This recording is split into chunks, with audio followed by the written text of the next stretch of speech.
Let's go,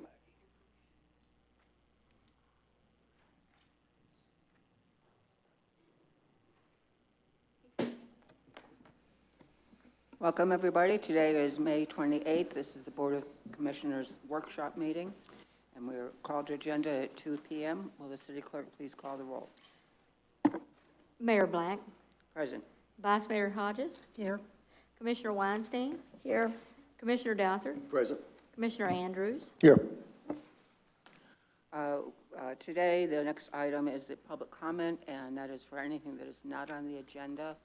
We're following new procedures now where we're filling out comment cards, and you can get at the back of the room. Is that correct? And like I said, it's for anything that's not on the agenda. You have 3 minutes. Please state your name and full address, and be kind and gentle. Yes. Good afternoon. My name is Ron Loggett. I'm at 13231 Gulf Lane. I'm here to talk about trying to get more definitive answer as to there's a structure being built on top of Barefoot Beach between 132nd and 133rd. It's on the roof. It's being built right now as we talk. And I'd like to know what the use of that structure is going to be. I've heard a lot of rumors. There's going to be a clubhouse. There's going to be a workout. Heard there's going to be a bar up there. And if there's a bar, are they serving liquor? If they're serving liquor, what kind of license do they have? If they get a license, is the property going to be wet zoned or not? What are the restrictions? I'd like to see this put in writing as to exactly a definitive use of what's going to be used for and what the restrictions are going to be. I certainly don't want to have live music up there. I don't want a DJ up there.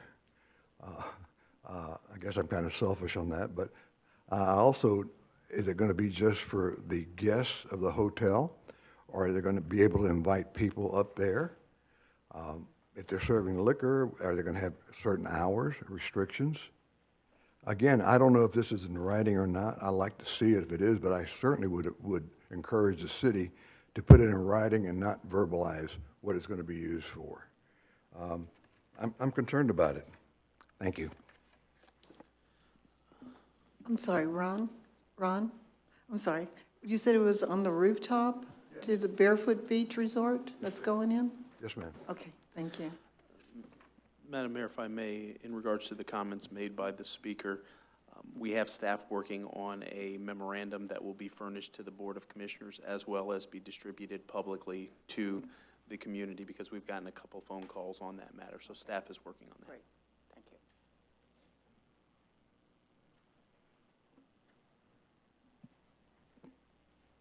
Hi, my name is Cindy Edwards, and my address is protected.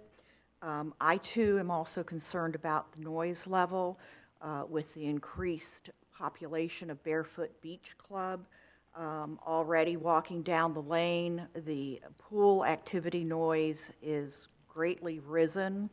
Also, I'd like to know if there is a resident manager 24/7 on the property, because on the 21st, it was reported by one of the neighbors that somebody on one of the third or fourth floor was out screaming at 2 to 3 o'clock in the morning and had woken him up from sleep.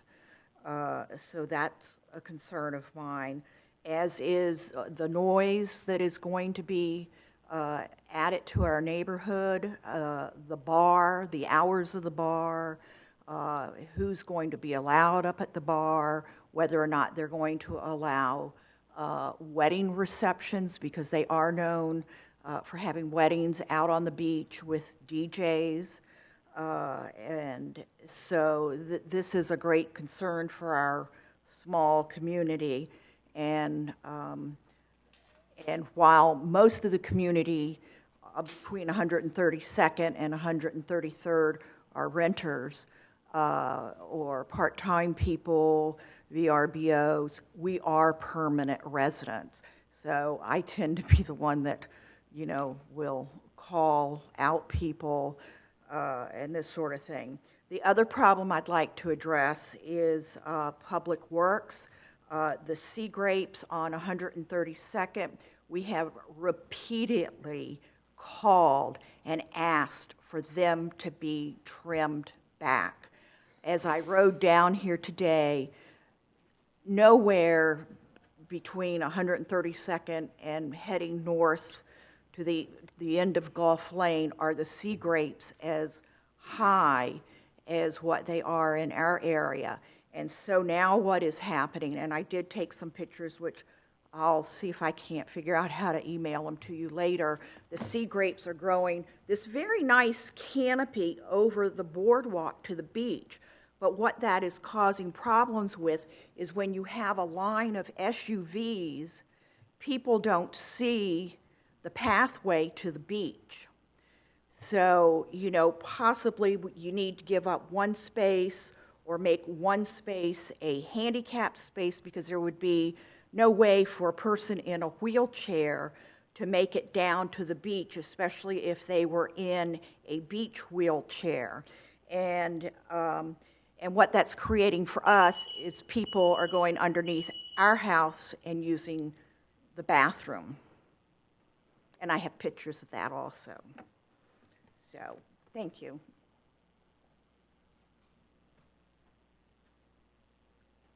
Anybody else wish to speak? All right, public comment is now closed. Madam Mayor, before we start with the topics of discussion, I'd like to bring up a couple things. Certainly. Number one, topic A, the proposed charter amendment discussion. I think we should erase that from today's agenda. It should be going to the charter committee, not coming directly to us, and getting their recommendations on this. And, you know, I read over what they're asking for, and I kind of disagree with it, because if you take the 9 weeks from the election date for next March, and you do the 1 week qualifying period, that means you can't start qualifying to New Year's Eve and New Year's Day. So 2 of your 7 days are gone. If you go 2 weeks, you're looking at Christmas Eve, Christmas Day, New Year's Eve, New Year's Day. And I just think it's really wrong to have a 9-week period and you have to start it on that. If we are going to even start discussing these type of things, what I would like the Charter Committee to look at is possibly changing the term limits from 2 years to either 3 or 4 years for commissioners. That way we're not running into an election every year and seeing signs constantly and everything else. So that would be my first recommendation. Second off, on the agenda. Can I just stop you a second? I also, I agree with you on that. For one thing, we got our memo placed here, which I'd like to know what the difference is in this memo and the one that's in our packet. And this was just given to us. Yes, I had forgot to change to March 2020 election from November. The next November election is not till November 2020, and I meant to change that to March 2020. That's when our election is. Okay, thanks. We have a very long time before then.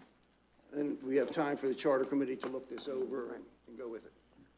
Second off, you know, item. Well, before you go on again, let's just have a consensus to whether or not that goes forward or not. Okay. Well, Commissioner Duthert, I'm the one that requested this. Douthert? Yes, thank you. You're welcome. I had requested this. But and why didn't you take it to the Charter Committee?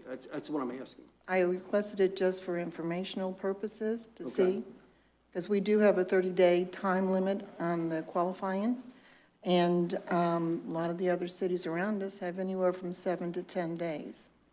And I just wanted to know, is there any particular reason why we have to have 30 instead of 7 to 10 days? And I just wanted, just informational purposes. Okay. And that was just something to come to the workshop to talk about. I mean, we're not going to say we're doing it today. That was not the I don't purpose. disagree with you, Nancy, but I think anything that has to do with the charter should be going to the Charter Committee first, and then they bring their recommendations to us. So I guess what I'm asking is, you know, why aren't we using the committees that we have That's why we started the committees, and I understand your point. Don't get me wrong. I do understand your point. But I think it should go through the different committees. It's like somebody putting a bid in for something. It should go to the bid committee before it comes to us. Or, the budget committee, they're supposed to be doing their job before they make their recommendations to us. And then But we go I- with, I understand that's why that. we're using more and more residents. I understand that, but I do believe this was already discussed in the Charter Review Committee. I think they already talked about it and decided to keep it at the 30 days. So that's why I just wanted to just bring it back up to discuss it, to see, just for informational purposes, and go from there. And Okay. basically, that was it. Okay. I'm glad that you clarified that, because the memo does state that the city clerk was to bring forth an ordinance placing 2 charter amendments on the November 2019 general election ballot. And I thought, wait a minute, aren't we jumping the gun here? So thank you for clarifying that. Did you have anything else, John? No, that's it on that Okay. one. Also, before we start our topics, which, Excuse me. Oh, I'm sorry. We have to have a consensus to take it off the okay, agenda. And I agree it should come off the agenda and go before the charter. I agree it should come off. Okay, we have consensus. I'd like to leave it on. Doug? Leave it on. Okay. The second thing is item number E, proposed amendment for the Code of Ordinance regulating plan development. At the last meeting, I asked if they were going to do something like this, that the city clerk supply all of us with the SAP and the proper amendments that go with it. I don't think we can do our job properly if we don't have the tools to do it. They did not supply us with the SAP. They did not supply us with the ordinances to changes of the SAP.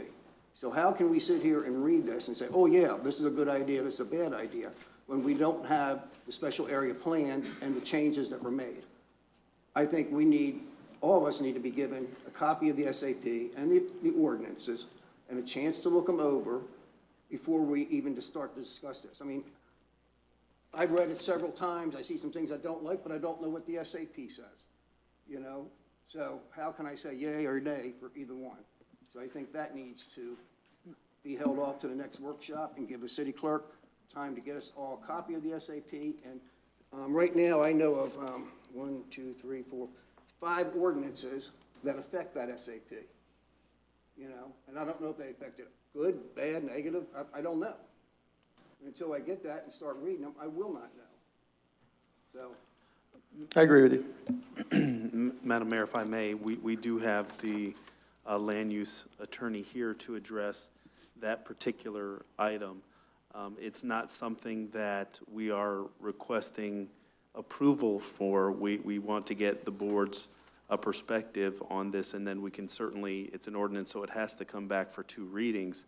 So if the board would indulge staff, we would like the opportunity to utilize the legal expertise we have in the room and then rely on the planning staff to provide some insight with respect to what's contained in this ordinance and provide some additional clarifications, because right now we're stuck between a rock and a hard place with regards to some of the items that are in the hopper, and this mechanism is one of the things that is a tool to move some things forward, but we need direction from the board on it. I think, Mr. City Manager, I think that until we see the SAP and we can sit down and read it, even for the land attorney to come up here and tell me A, B, and C, I want to be able to read it, see it in writing. And I think neither the Board of Commissioners or the Planning Commission should move forward on any PDs until we have a chance to do these. We're putting the cart before the horse once again, and we've done that over and over and over again. We need to stop doing that. The city needs to give the people who are sitting up here the tools to do their job, and they're not doing that. We have to stop this. If something's got to sit and wait, then it's got to sit and wait, is my opinion. May I comment? I've been printing all this everywhere that the board has approved the comp plan. Is that you're wanting the SAP as well? Is that the same The thing as SAP, yes, comp? ma'am, and all That's the the- same thing as the comp plan that you had requested? The first page of Section D, let me say what page it started on. I just want to Page make sure I'm printing the 60. right stuff, information. It says, "The amendment clarifies the PD use application and process for approval in accordance with the comprehensive plan." We don't have the comprehensive plan, so how do we know what we're doing in accordance with? Until we have it in front of us, all of us, and give us a chance to read it and understand it, I don't think that we should be discussing it. Right, okay, I've been And- printing and the right And the information. different amendments that go with it, and I think Yeah, it's that's 5 or what I'm 6 right doing, now. right. Is that all, John? Yeah. I agree with you on that, but I do think that because Ms. Mandel is here, I think that the presentation, I think she can make the presentation. We're not going to do anything with it, but we can listen and take notes and see where we might be able to use it. But I do agree, we have to have the comprehensive plan. We're not making any decisions anyway, okay? So we're But not we going to can make a listen. decision to bring it to the board meeting on the 25th? I mean, to our next meeting? To our next regular meeting? Is Well, that what all you're I'm saying is I think that because we have the representative here, we have the land use attorney here, that we should listen to her today. And Madam Mayor, if I may, Director Portell, with regards to the comprehensive plan and the land use designations in our community, the reason that we have had to utilize the PD process is because of some of the conflicts that exist. And if you can kind of speak to that as to why this has been a mechanism for redevelopment and development in the community. Yes, the special area plan you're referring to, which is part of reference in both the comp plan and in the LDRs, is an overlay that applies to the town center area, this area right, and including the park and city hall. And it's a special set of overlay designations just for that area. The PD itself is actually applies to the entire city.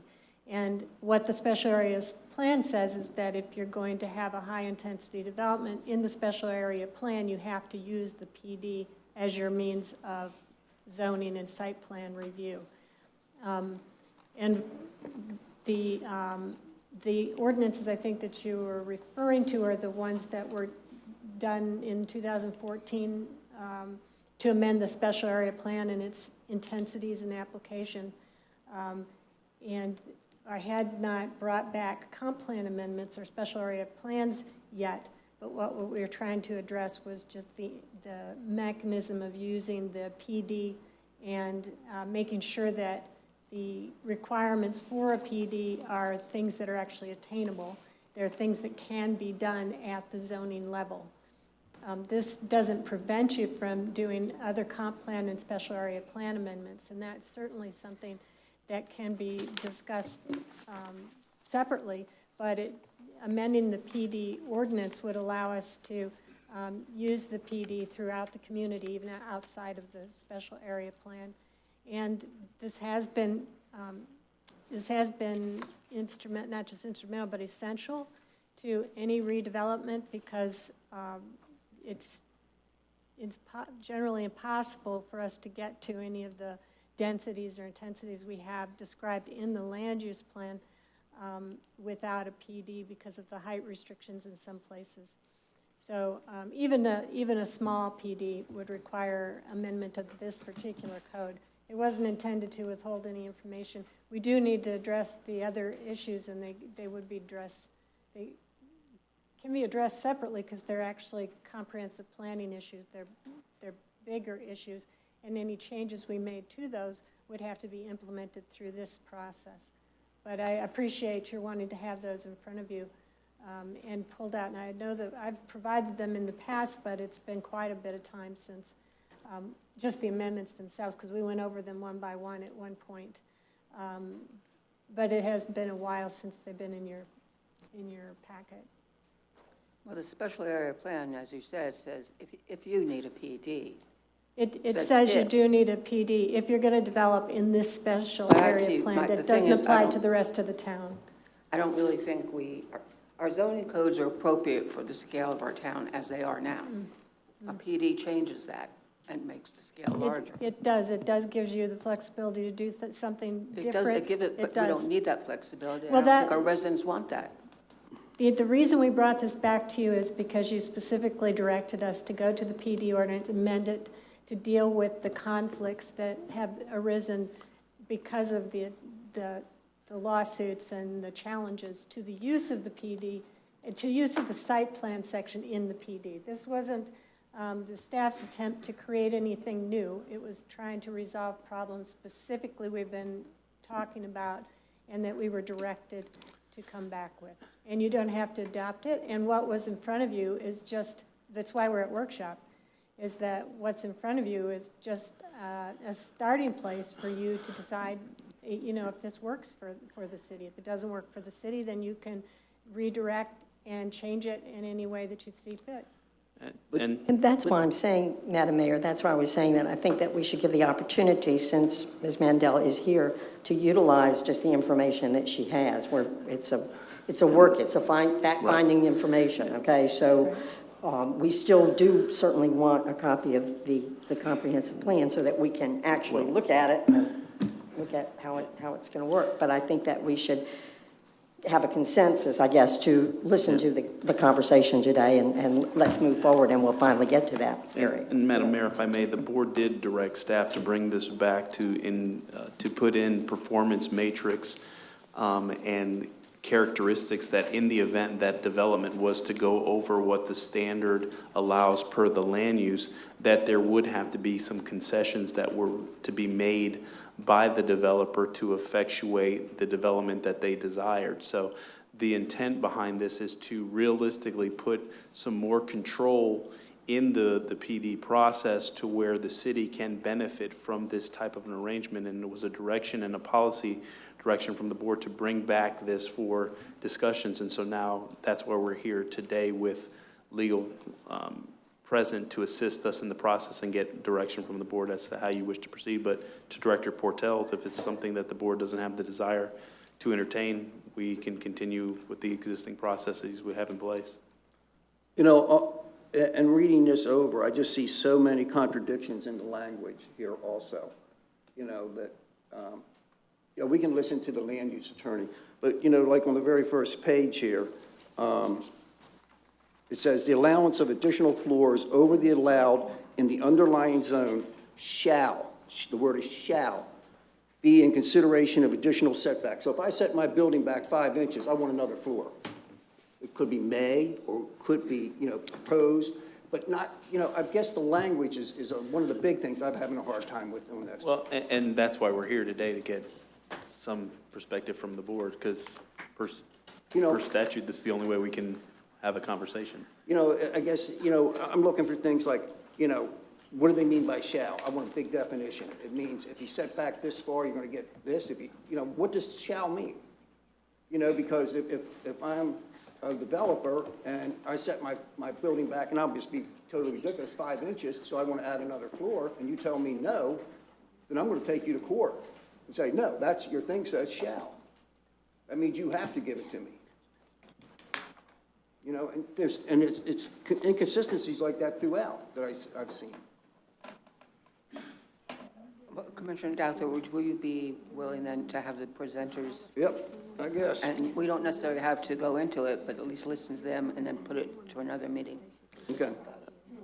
And Madam Mayor, one of the things we were going to request of the board, if we can reorganize the agenda to have E and F heard first, because our land use attorney is got another engagement that we'd like to allow for her to make in a timely fashion. So if the board would allow for it, we'd like to discuss those two items first. That's fine. Yep. Sure, Madam Mayor, if I may, I've got a couple issues, and they're pretty mission critical, so I just wanted to bring them up. I'd like to discuss the fireworks. I've heard some pretty substantiated rumors that we're having some issues with the barge. I'd like to talk about that. I'd like to talk about the dog park out here, and I'd like to talk about the walkovers in Archibald Beach as far as being cleaned up yesterday. I think we got to address that right away. My phone, I was working yesterday. I had 5 people come into my store. I got text messages and pictures sent to me of just, you know, I know it was a busy weekend and things along the lines of that, but we didn't get anything cleaned up till 11 o'clock yesterday. So I'd like to discuss those 3 issues if we could: the dog park, fireworks, and beach cleanup.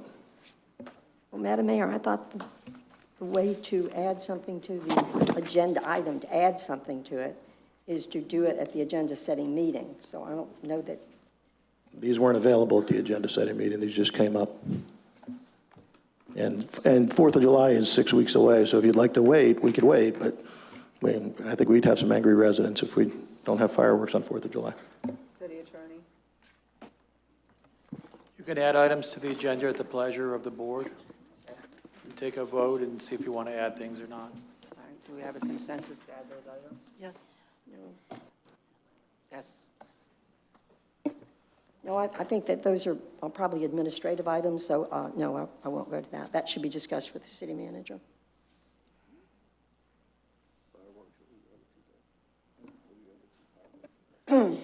Mayor, we need a motion and a second. We can't have any whispering back and forth under the sunshine law. You got us, Your John microphone has to be on. and Doug, you can't talk to each other without the microphones, or at least loud enough that we can all hear. Okay. I asked him what would, because I couldn't write fast enough, and I got fireworks and dog park, and I was asking what was the third thing he asked about. Just make sure you use your microphone and So what was the third thing? Beach cleanup.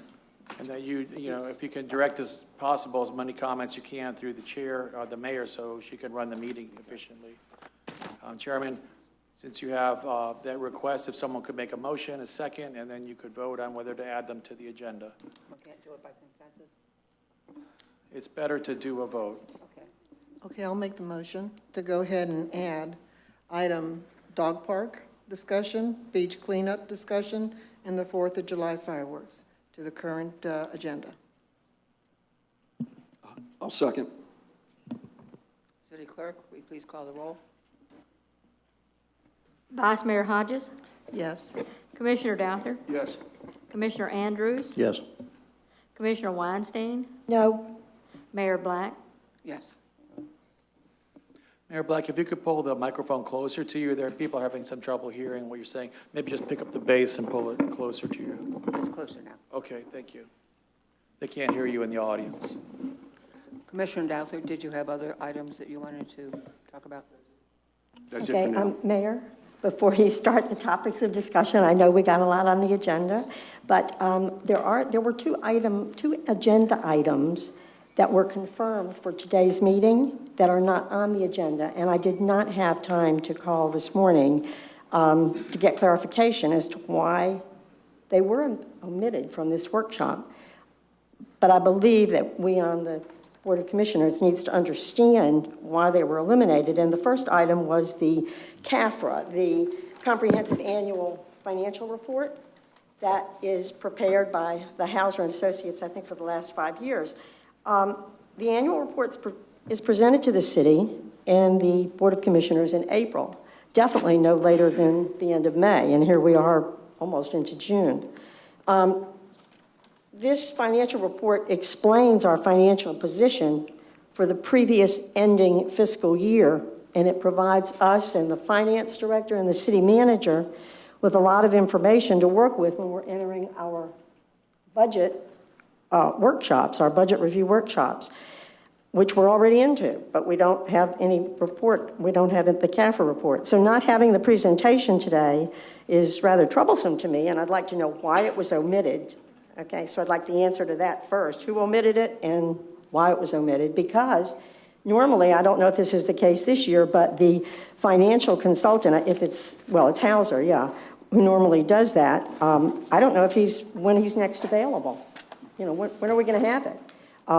It's really important. We really look to have this when we're entering into the new budget year so that we can make good, sound financial, decisions. So who wants to answer that? Commissioner Weinstein, I couldn't agree with you more. Thank you. Absolutely. Love that. We didn't have the item when it come time to do the agenda. It wasn't submitted, and of course there were other items that we didn't have. Why didn't we have And I them? believe that the city manager said that he put that to a different meeting. Madam Mayor and Commissioners, I had to go to a conference that week, and I came back I was flying from Denver to Tampa on Wednesday at about 5 o'clock. Wasn't going to get in Tampa till 11 when I found out that the auditor emailed me. And it was my impression that we were set to have this on the agenda. In fact, we had talked to move this at the first item because our auditor is on the clock and, we want him to go first. So I thought it was a given. I also thought that it didn't require a memo like other items because this is a presentation. And it was always indicated to me that if it's a presentation, it doesn't require a memo. But quite frankly, my accounting manager was also suddenly down. His bicep went from here down to here. He had an emergency operation. But I had finance people here that were more than capable that if a page was needed, that it could have been provided. And also, somebody could have picked up on the phone, and even though I was in California at the time, I could have done something. There was a business office at the hotel, and I could have fired it. And also, by the way, John delivered the CAFR on Wednesday. That's when he was informed. The agenda didn't go out till Thursday afternoon. I was here Thursday morning. I actually sent out the CAFR with the agenda item and even emailed the board. So even Thursday, there was time to, somehow still get this on the agenda. So, I mean, going forward, I've already talked to John, and he is on vacation at the June meeting, but I think he could be available at the workshop in June. But Commissioner Weinstein is exactly right. The reason why we planned this, we did ask for an extension for the CAFR because the auditor had a GASB compliant issue, and he needed more time. We had till the end of this month to do that. But Commissioner Weinstein is exactly right. We typically want the CAFR presented to the commission so the commission knows what the financial standing is of the city before we do head into the budget process. Well, thank you for your comments, because that does indicate, and certainly I wasn't expecting any kind of a summary or a presentation thing, because Hauser just does that by himself. So thank you very much. So the second part of that is, and you might know the answer to this too, I had on my calendar, as prepared by the city clerk, that we were going to have a joint budget workshop of the Board of Commissioners and the Budget Review Committee, either before this workshop or after this workshop. And so that we could remain focused and move forward on the budget discussions that we've already kind of, started, or you've started. So, and I want to know why that was out. I talked to the city manager this morning. We had a good budget review committee with meeting on Thursday, finishing up the department budgets. Spent most of the day doing that. We ended it late the afternoon with the question about the joint meeting. And I came in on Friday fully intent on, finding out where we were on that. I had trouble, having fine time to talk to the clerk to see where we were on that. It was never addressed. I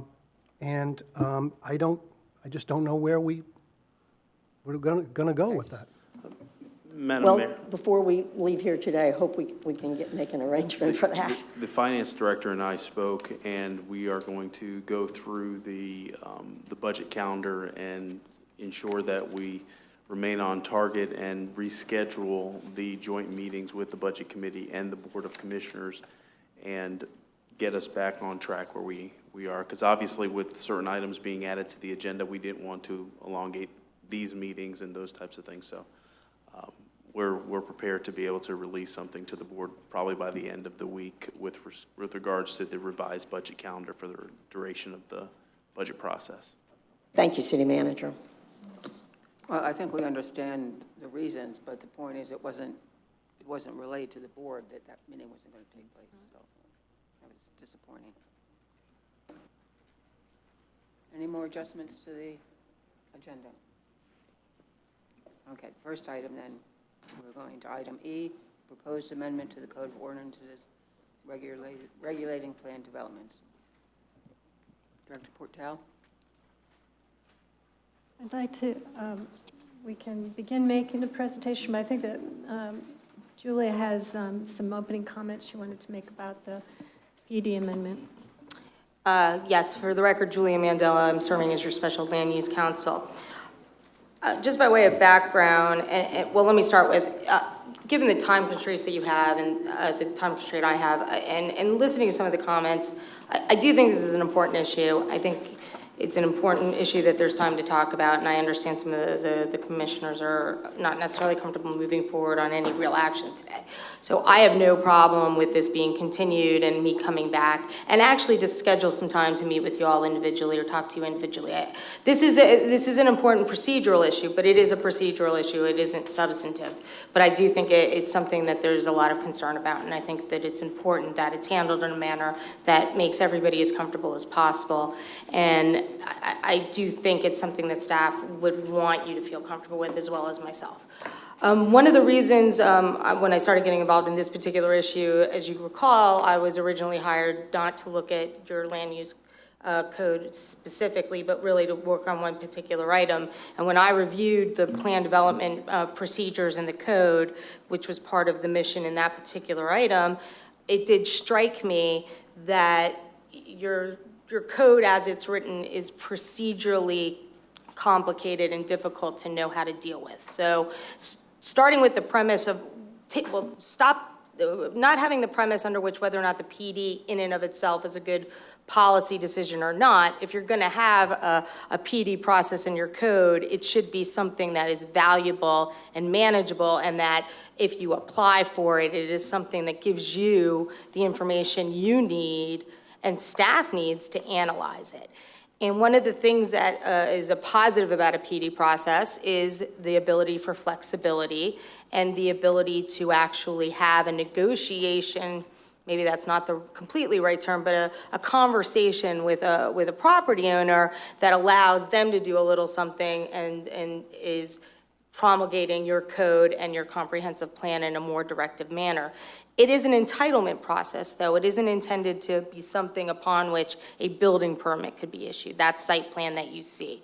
And so when I was looking at the code from before and when I was looking at the changes to your code as proposed and looking at what other jurisdictions have done as well as jurisdictions I've been involved with, I think the way it's being recalculated, and that's really what this is from a procedural perspective, is intended to balance the interests of what it is you would need to analyze a particular land use application, an entitlement application, not a building code application, does assure compliance, but isn't also seeking items that are either impossible to receive at this time in the process, or alternatively certain approvals that you will never have at this point in the process from other agencies. And in fact, there are some state laws about whether or not you can deny something based on another jurisdiction's approval of denial of anything that probably need to be managed in this process.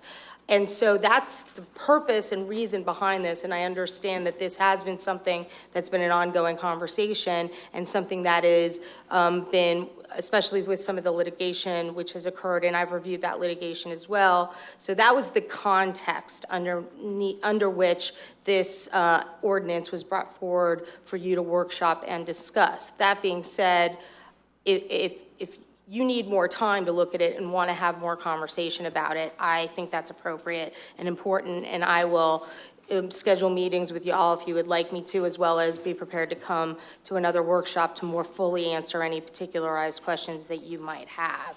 And I'm available for questions now. You have a very long agenda as well, and so, like I said, I certainly don't think that's inappropriate for you to want that additional time, but I wanted you to know the reason and context behind my review of this particular ordinance amendment. Thank you. So anyone I have don't any know if questions? Linda had anything else you wanted to add, or if there was any questions for me. Well, we can move forward with the presentation that I have for the material that's in front of you and some of the thinking that went into it. And then, since you aren't going to be voting on it anyway, we can put the item on more discussion at a later date and give you a chance to really go over the rest. But I think it would be helpful when you're reviewing the comp plan to be familiar with what the issues are and what we've been trying to identify as conflicts within the PD ordinance, so it helps just know what kind of things you're looking for when you read the rest of the material too. So I've done a slide presentation, and so that people in the audience can see, and also this kind of helps summarize what's in front of you and some of the intent. One of the things that I was proposing in some of the new language, and that we've talked about both as a staff and with the Planning Commission, is that there are portions of the code that really do not reflect very well back to the comp plan and the stated intent of what is a planned development. And I'm trying to propose some new language that specifies you do intend to look for flexibility in design, but that you also want to make sure that when you're analyzing these things, the findings should include consistency with future land use plan, compatibility with adjacent land uses and activities, and those are pretty much a given. But then I think it's also important that it states that it's in keeping with the intent of the comp plan and in furtherance of your historic and desired low-intensity character for the community.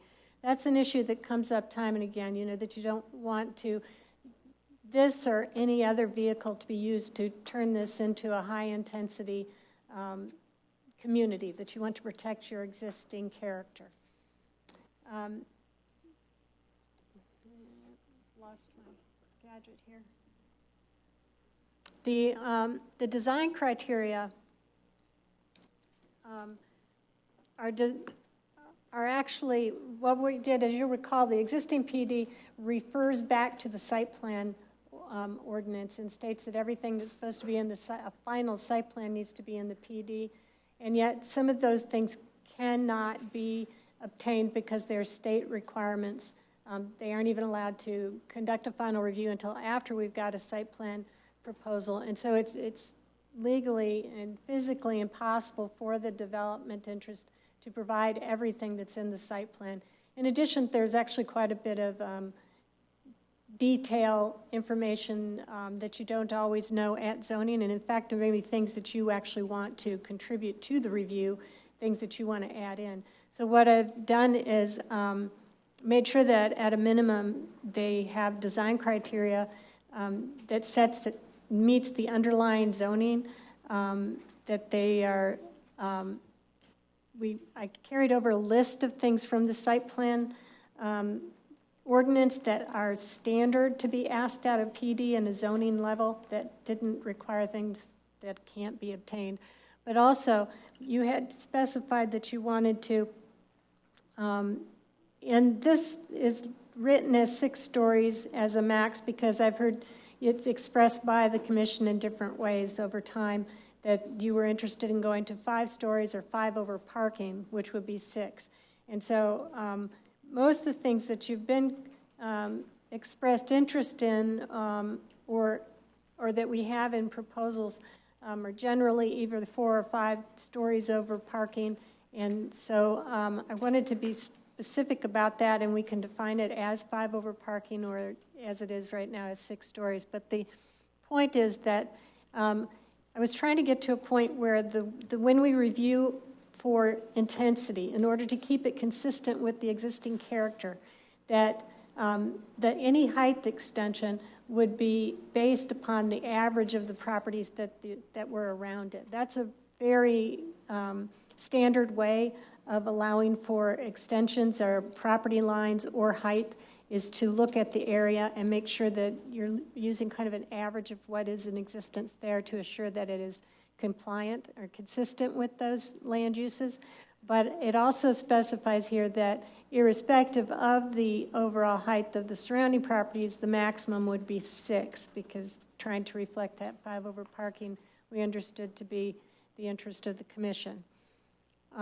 So the other way of measuring would be that the maximum of 6 could be obtained if the project was demonstrated as necessary to meet the clearly instated intent of the comp plan and to meet a clearly defined public purpose. There may be times when the city itself wants something more from a development, as an example, extra parking, which you can only get by going to 6 floors or 6 stories, that is, from the ground, and that if it was seen as a public purpose that is necessary to implementing the comp plan's intent for the district, that is another way to justify the 6-story maximum. And this gives you an idea of what happens when you have these relationships. You can see that on the right-hand side, you've got an existing, the existings are the dark blue, an existing 10-story and an existing 11-story, and 4 across the street, which is also considered adjacent. When you average those all together, it comes out to 8, but of course, this ordinance wouldn't permit 8, and so it would be built to the maximum of 6. Down the block where you have 10 on one side and 6 on the other of a vacant lot, and they have commercial across the street, which is in a different use, then you would have to average out between the 2 residential uses that were in similar zoning, and you would end up with a resulting 4 floors. So I've gone down the beach lot by lot and tried to record exactly how high things are. There's not a lot of vacant property, but of course we can anticipate over time that people may be interested in redeveloping some of those single-story or 2-story structures, the older ones. And the average going down the beach for the bigger development is actually 6 stories. There is a variety, and there are some that are taller, but that number, the number 6, shows up repeatedly as a mean number. The conditions for extended height would be the allowance of additional floors over that allowed in the underlying zoning, that it must be consistent with and further the comp plan and any special area plan, and shall be granted in consideration of. And the reason the special area plan is mentioned in there is that you may have more than one of them. Now, right now, when we reference the SAP, we're talking about the one for the town center area because that's the only one we have. But you may decide that you want a special overlay district or some kind of plan dealing with Johns Pass because it's unique and it needs its own set of codes. And then you may, in that special area plan, have specific height limitations that are associated just with that area.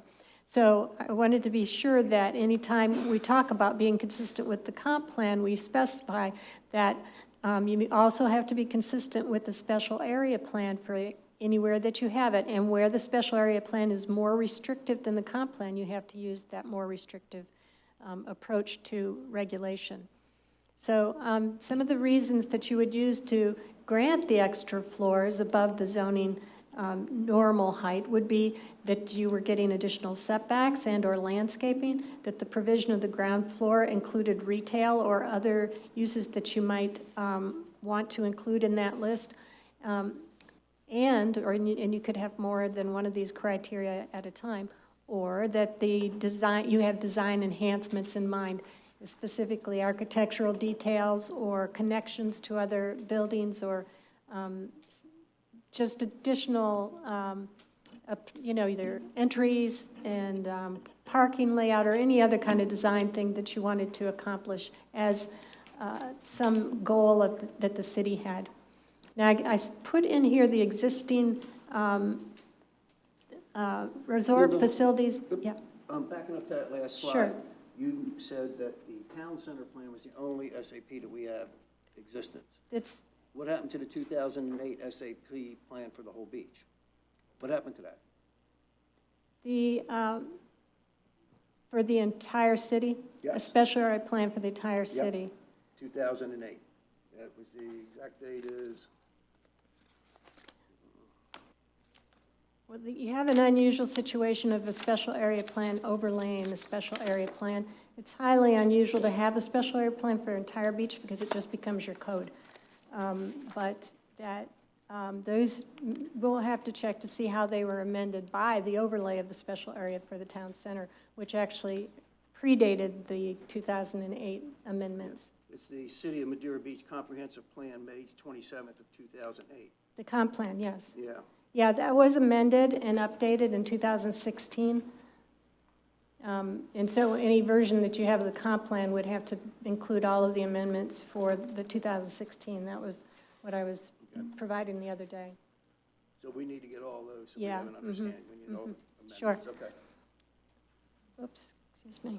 Okay, so I included this definition of the resort facilities medium because it gives you an idea of what we do right now, the way we regulate for density and intensity.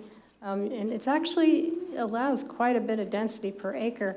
We don't usually end up getting that high because we have very few lots that are more than an acre in size or much more than an acre. And they are also controlled by floor area ratio and impervious surface ratio. But this is just to give you an idea.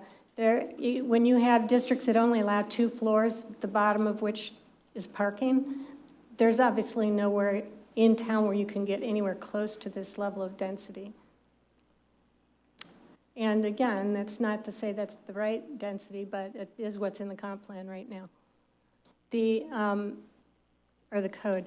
The limitations for mixed use R3, in furtherance of the comp plan, this is an issue that I think is particularly problematic. We have in the comp plan regulations, and in actually in the land development code as well, regulations that state that in R3, if you have a mix of uses, the commercial can only be 20% of the floor area or the development. And yet, over time, decisions have been made to permit standalone commercial on some of those lots based on the county's plan, that the county allows it in their in the related land use and zoning district. I wanted to make clear that a mixed use area is not mixed use if there's no mix, and that it was very clearly not the intent of either the comp plan or the code to allow all retail or all commercial along the R3, which is decidedly a residential zone.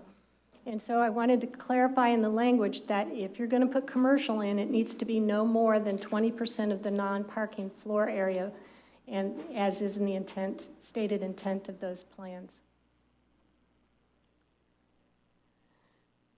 The design criteria, as I said, the site plan criteria appropriate to the level of review, which is the zoning level, is outlined in this section in detail, and I've gone through it line by line to make sure that most of what's going to be required in the site plan is in there, but that nothing that's impossible to obtain is listed as a requirement. That is very problematic. And that we are actually getting the level of detail we need at the zoning.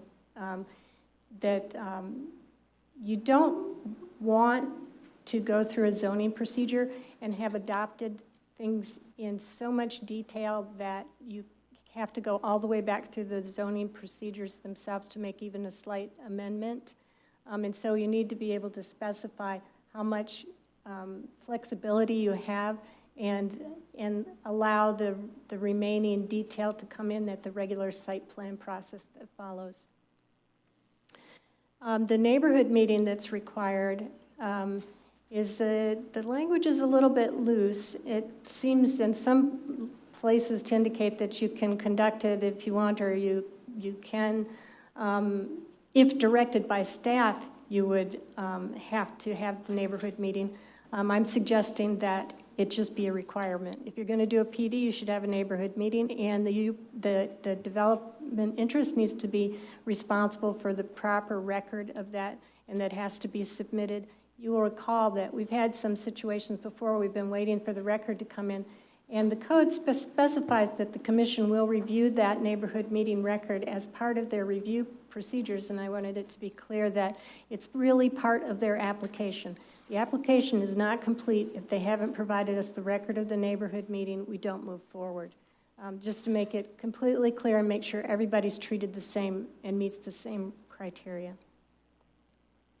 Those were the highlights of what I was getting at this point to make it usable. And this is all based on the problems that the city has had in reviewing PDs over the last, well, since before I got here. And we've talked in a couple of other workshop settings about what to do about the PD ordinance and trying to find some way, if we're going to have PDs made available, what would need to be done to amend the language to make it usable. So this was the starting point for us to get input from you and see what, if any, additional changes or concerns you had with the PD ordinance so we could get this cleaned up. Again, we have several applications in-house that have been pending actually since I think October and November. While we tried to go through a process, we got part of the way through the process, and then it was opined that we should not proceed with it until the PD amendment was amended. If you wanted to put a time in it in which things were effective, you can do that kind of thing. But we're kind of stuck in a rough spot because we have a PD ordinance that allows people to apply for it. They have applied and they've been attempting to go through the process, but then it was determined we don't have the means of finalizing or completing that process. That does not imply that you were ever going to approve them, but we do need a process to finish up where we stand with these applications. And so it was my understanding that's what you were hoping I would bring to you.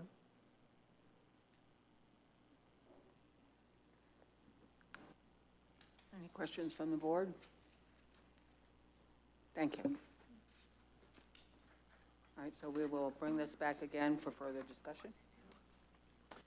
And I will now open the floor for public comment on this item.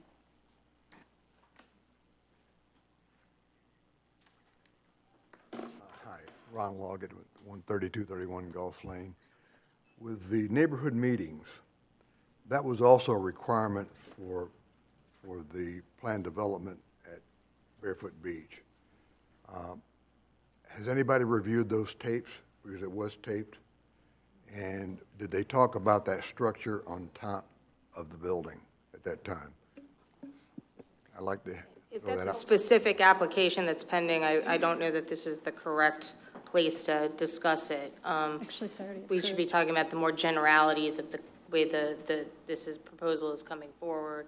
And again, I just did want to reiterate, I'm available to have conversations with you individually if you want to discuss in more detail some of these items, but procedurally, this will put you in a better position as it relates to your PD process, but I'll put you under no obligation to ever approve a PD just because we make this change. Anyone else wish to speak? Public comment is now closed. Next, we have zoning for parking lots. Director Portal. No, because I can't vote. No, but do they need to put it to the next workshop? So Zoning for parking lots. We, No, we're doing E and F first. Okay, sorry, okay. Thank you.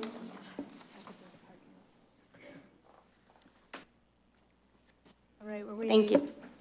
Moving on to the, just for clarification, are we moving on to the parking lot and the zoning issue?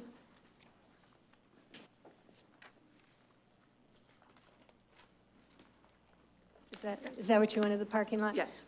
All right, I don't have a specific presentation. We kind of wanted to put the community on notice and to get some input from you, just your thoughts on the idea.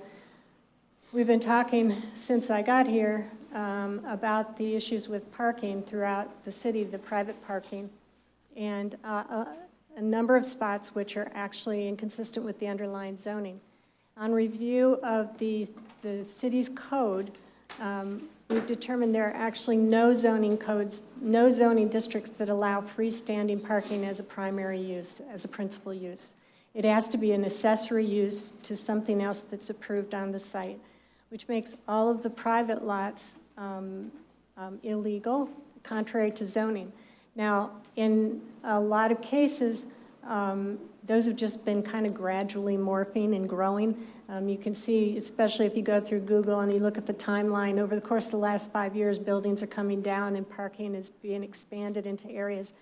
And those were not areas that were ever reviewed for or approved for parking. They are not standardized or improved parking lots as per the code, so that they do violate the design, but the bigger issue is that they're actually contrary to the zoning.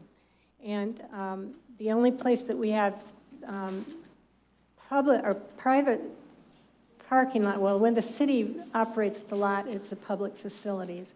but we do not have any means of making any of these private lots legal. And it's very important that we are consistent in the implementation of our code. We can't just selectively decide which lots we're going to implement our zoning code are and which we are not.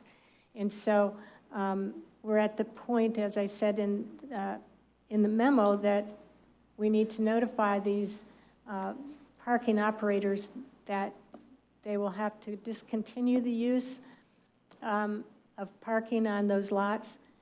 This includes the large lot in Johns Pass, and the options to dealing with the public parking would be to include public parking in that particular zoning district, not to allow it throughout the city, because it could have significant impact on the overall design and compatibility of uses throughout the city. You wouldn't want parking lots going up everywhere. But if you're concerned about the large lot, the only way to address that is to amend the code to allow parking as a principal use, or to approve some development on the property that has a large amount of parking as a accessory use, which is one thing you had been considering. We mainly wanted to put you on notice that this is an issue that we do need to enforce the zoning code, and that if you anticipate that being inconsistent with the public purpose and well-being, that we should take other measures to alter the code to give you the flexibility you think is appropriate. It's particularly important that we address those issues in lots such as those on Pelican Lane, because those are R3 lots, and we have R3 all over town, and if we aren't going to enforce on some of the R3 lots, then we are going to be unable to enforce on any of them, which is the entire beach. So it's important that we implement the code. I will tell you, too, that over the years, some of the parking had business license associated with it, but a good deal of it did not. And they had a business license that's good through September for the Johns Pass parking lot, but only for that lot. The lots on Pelican that I think they assumed would be included under that same business permit are not included, and so those are also operating without business license. Madam Mayor, I guess, reading this and thinking about the lots, first of all, you never talked about the CVS lot over here to charge us for parking also. That's an excess parking issue, too. We have to address that separately. At Johns Pass, it's the rock and the hard place. And I say that because this past weekend I just watched, and people were driving around for half an hour trying to find a parking space. Those lots were full. Our lots were full. The parking garage was full. And to tell them they can't use that as parking is going to be devastating to the businesses at Johns Pass. Correct. So I really don't, or could not figure out in my head a good alternative or a good answer to this. Do we allow it? But if we allow it there, what do we require? At least the CVS over here, it's a paved parking lot. Down there, they're not. So what do we allow? How do we allow it? And what do we charge them for a business permit in order to do that? And I just really could not wrap my hands around, what we need to do, because I don't want to destroy those businesses at Johns Pass.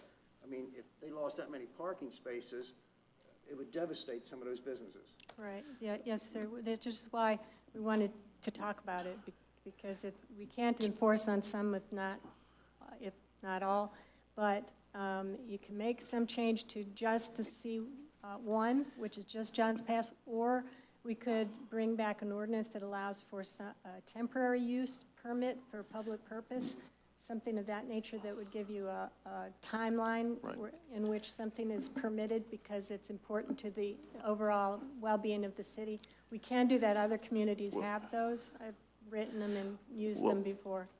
Madam Mayor, if I may, is there, Director Portell, question to you, is there any value to us looking to establish a moratorium with regards to allowing for or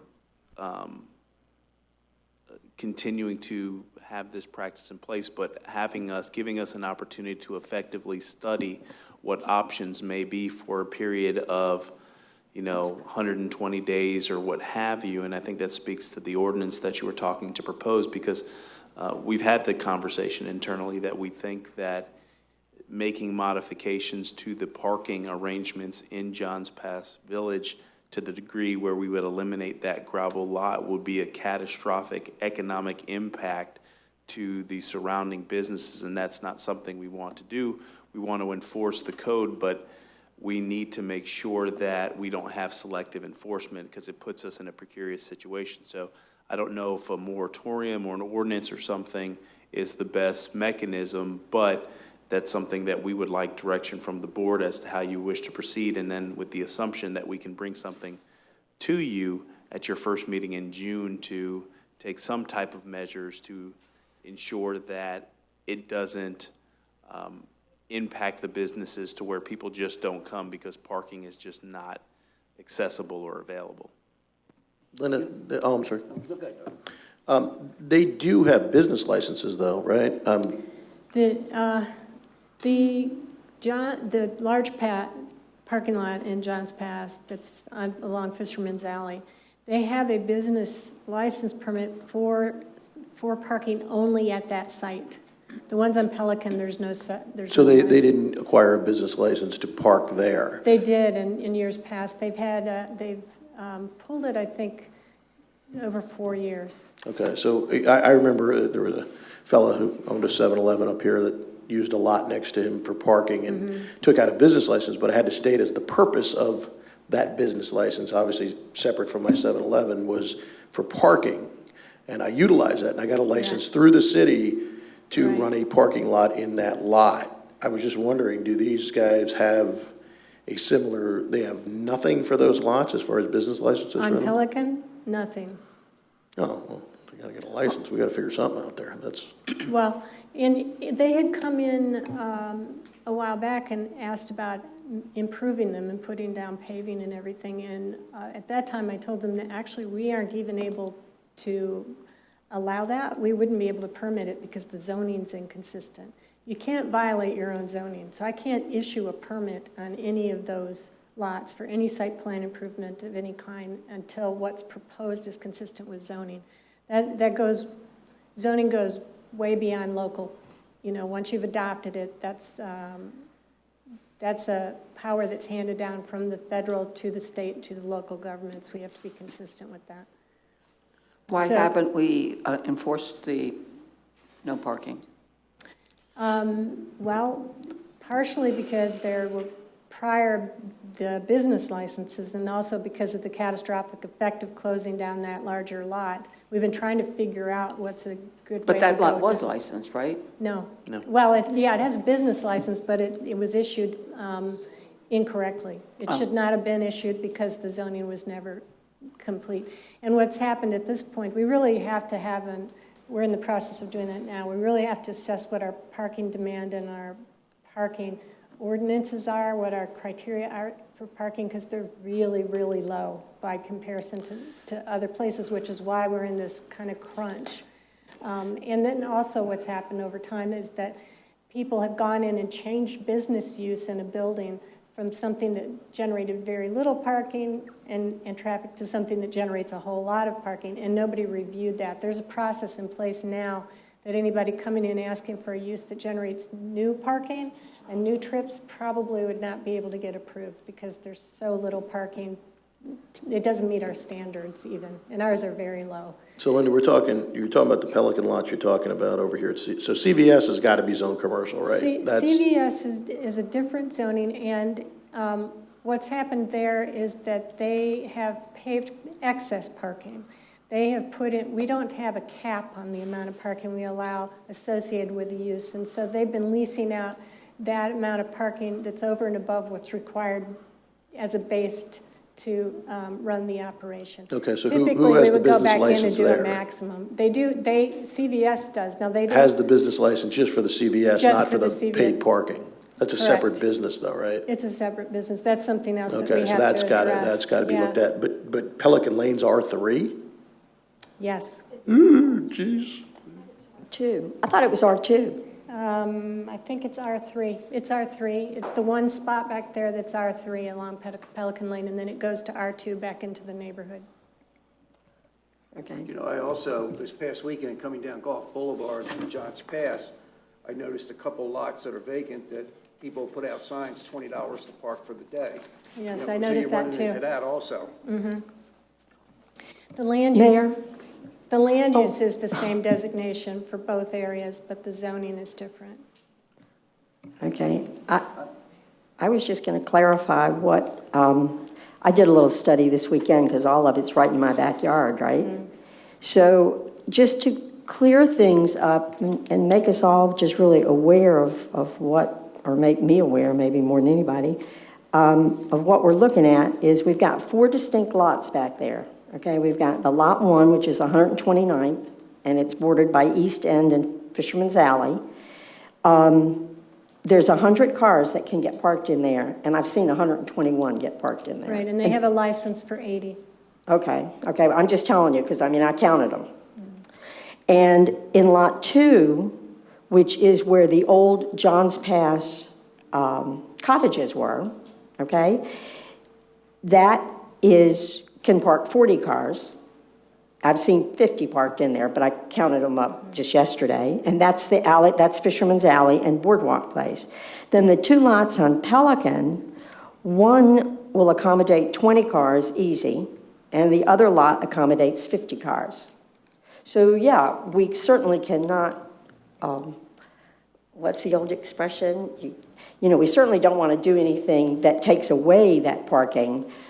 But because of all the irregularities and the abuses, we've got to, yeah, we do. And that's what you've come to us today for, to determine what's the easiest way or what's the best and most effective way.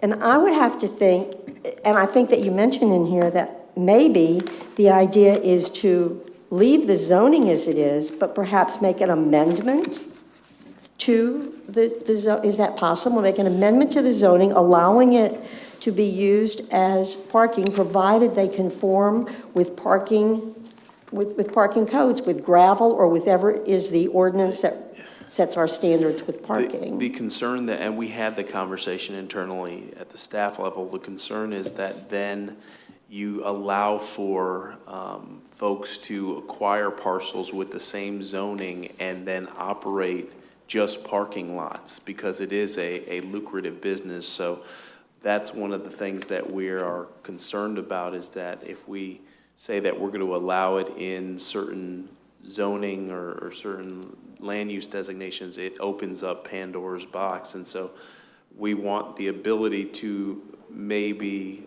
adopt some type of ordinance that gives us a little bit of flexibility and leeway for the interim so we can find some long-term solutions. But we knew that it would have an adverse impact to the businesses and did not want to take immediate enforcement actions because of the significant impact it would have to the merchants in Johns Pass Village. So we're here today kind of sharing with you obviously what the concerns are, and then seeking some policy directions as to how you want to proceed, and then bring something before you at your next regular meeting to effectuate the desires of the board, but also to communicate to individuals that we are going to proceed forward with enforcement actions. But we wanted to do it in a way that gives people time to make alternative accommodations if they have to. Okay, well, I have a question for Director Portell that I just thought of. I had written it down somewhere and then forgot it.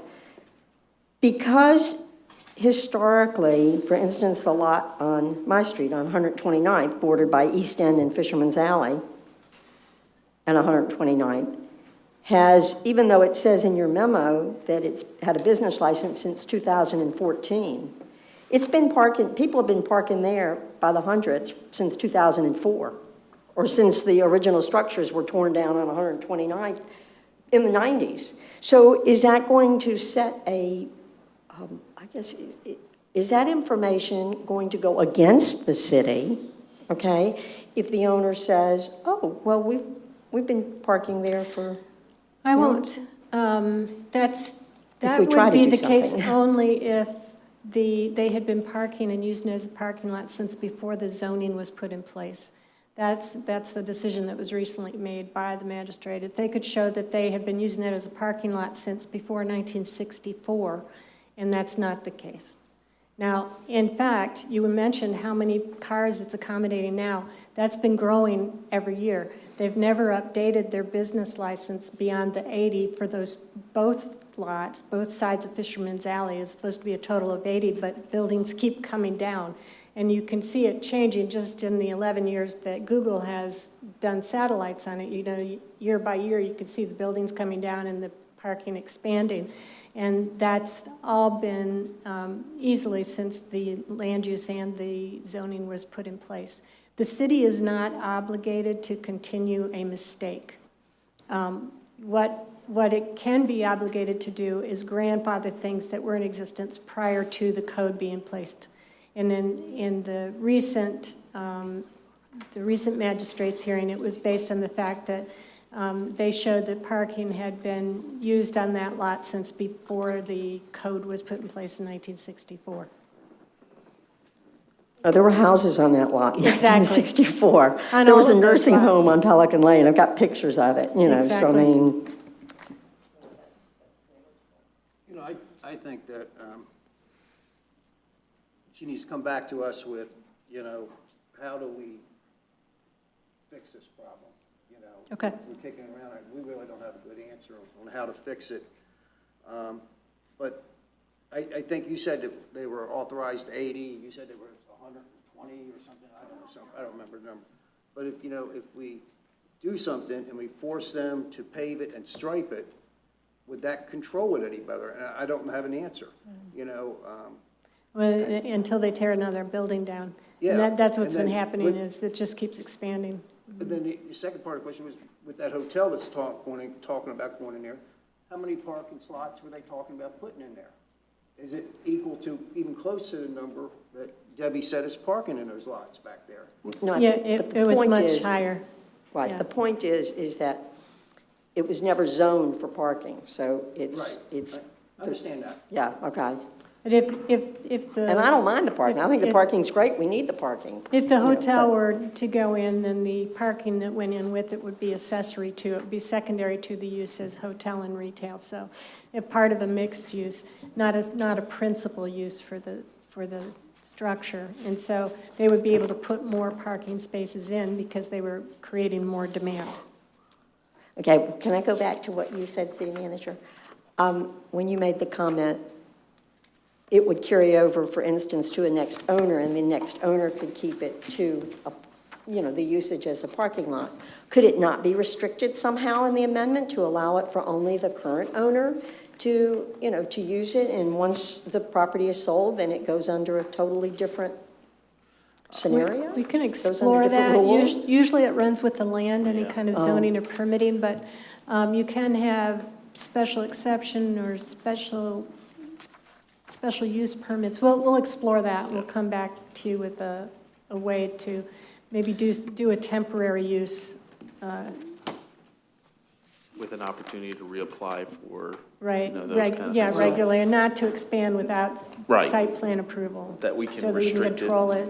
To the existing footprint, and then it would be a temporary use, but then looking at some long-term solutions. So we can bring something back to the board to consider. Have we seen any other case studies or any other, is there a place to look for something like that to see how? Oh, parking's a big issue. There are books and books and books and journals about it. Yeah, there's a lot of research on parking and exactly how much you need.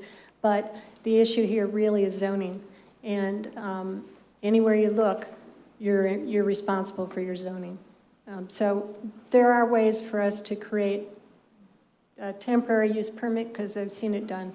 But we will really research the language to make sure it's a legal channel for you to head down to address the problem. We just really wanted to make sure you were aware of it and get some support for dealing with it to bring something back.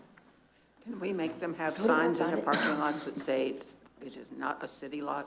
Oh, we can make them do anything we want once we've decided that there's, Well, within reason. there's a site plan within reason, of course. But, yeah, if it's a special or temporary use, then there's going to be requirements as to, how it can be improved. These are really critical issues, actually, not only for zoning, but we're in the floodplain, and we're not supposed to be expanding uses without having done drainage calculations. And a parking lot has a whole lot more impact or a different impact than what used to be a house or a cottage or something. And none of that's ever been measured or addressed. So that's a real problem, especially in an area, the older areas where the stormwater system is troubled enough trying to keep up with the impacts of existing development. And I'll tell you that on the lot on 129th and East End and Boardwalk Place, I can't tell you the number of people that have stopped me over the years and asked, why is the city charging $5 in one lot and $2.50 on meter parking? And I always have to go, I feel like I need to have a T-shirt that says, this is not a city lot, right? Right. And they charge $5 as opposed to our $2.50. So We could have signage Go for it. requirements, of course. yeah, we'll look forward to seeing some. Any more discussion from the board? So we'll look forward to Director Portel bringing back something a little more substantial that we can discuss. And the floor is now open for public comment.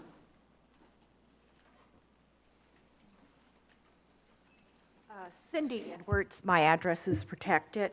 I just wondered, I'm not a member of Church by the Sea, but I know their youth group and other groups there, they do park cars sometimes on the weekends, holiday weekends.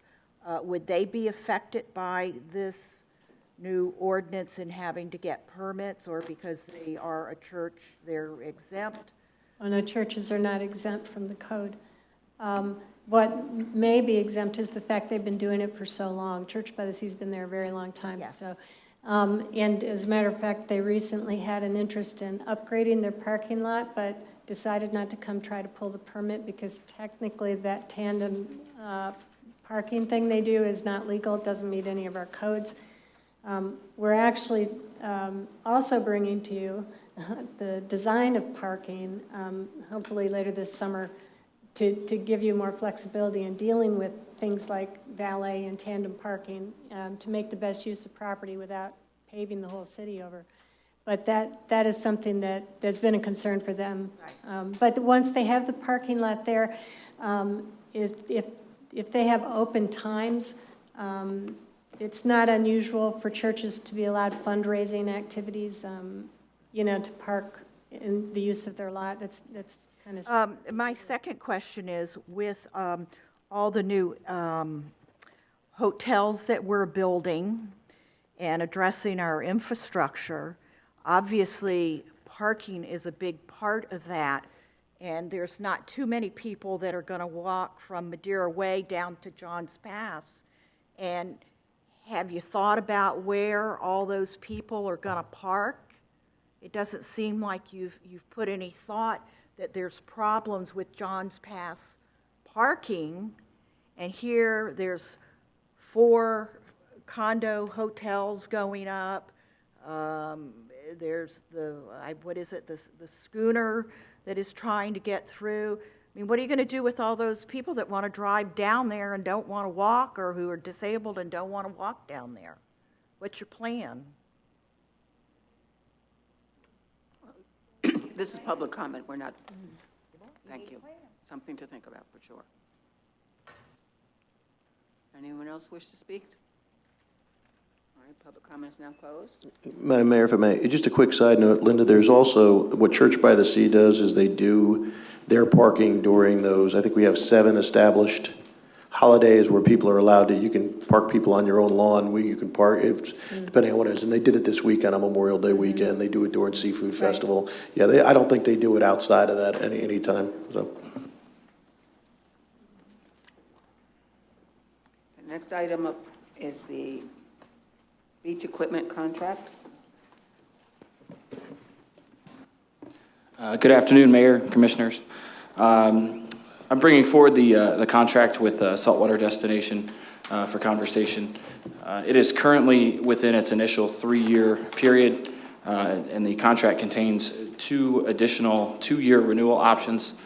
And basically wanted to bring this forward with you guys and have discussion on essentially engaging with them in conversation of renewal. They have expressed verbal interest in renewing their contract, and we will receive a letter. They're still outside of the 90-day renewal process that is required by their contract.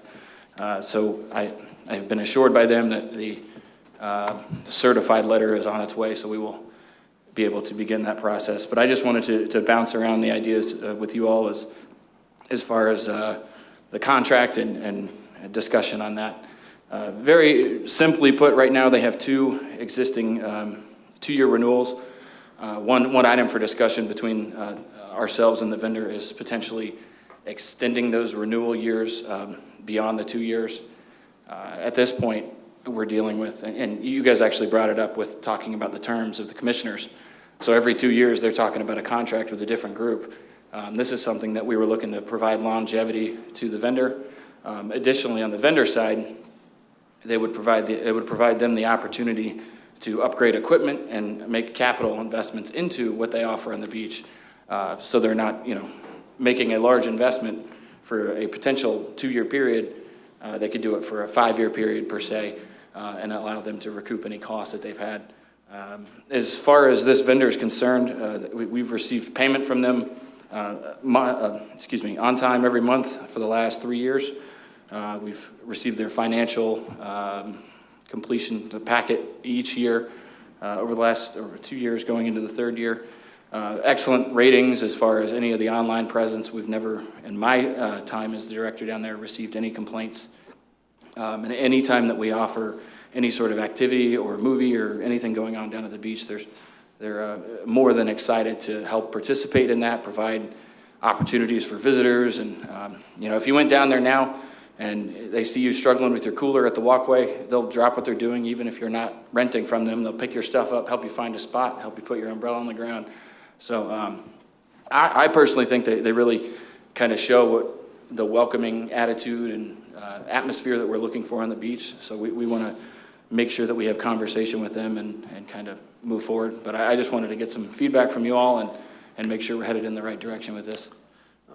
Madam Mayor, if I may, with regards to the existing contractor, we've had conversations about the contract, and to Director Hatch's point, the main issue is the ability to have a longer-term agreement so they can make more sizable capital investments to be able to offer a better experience to their patrons.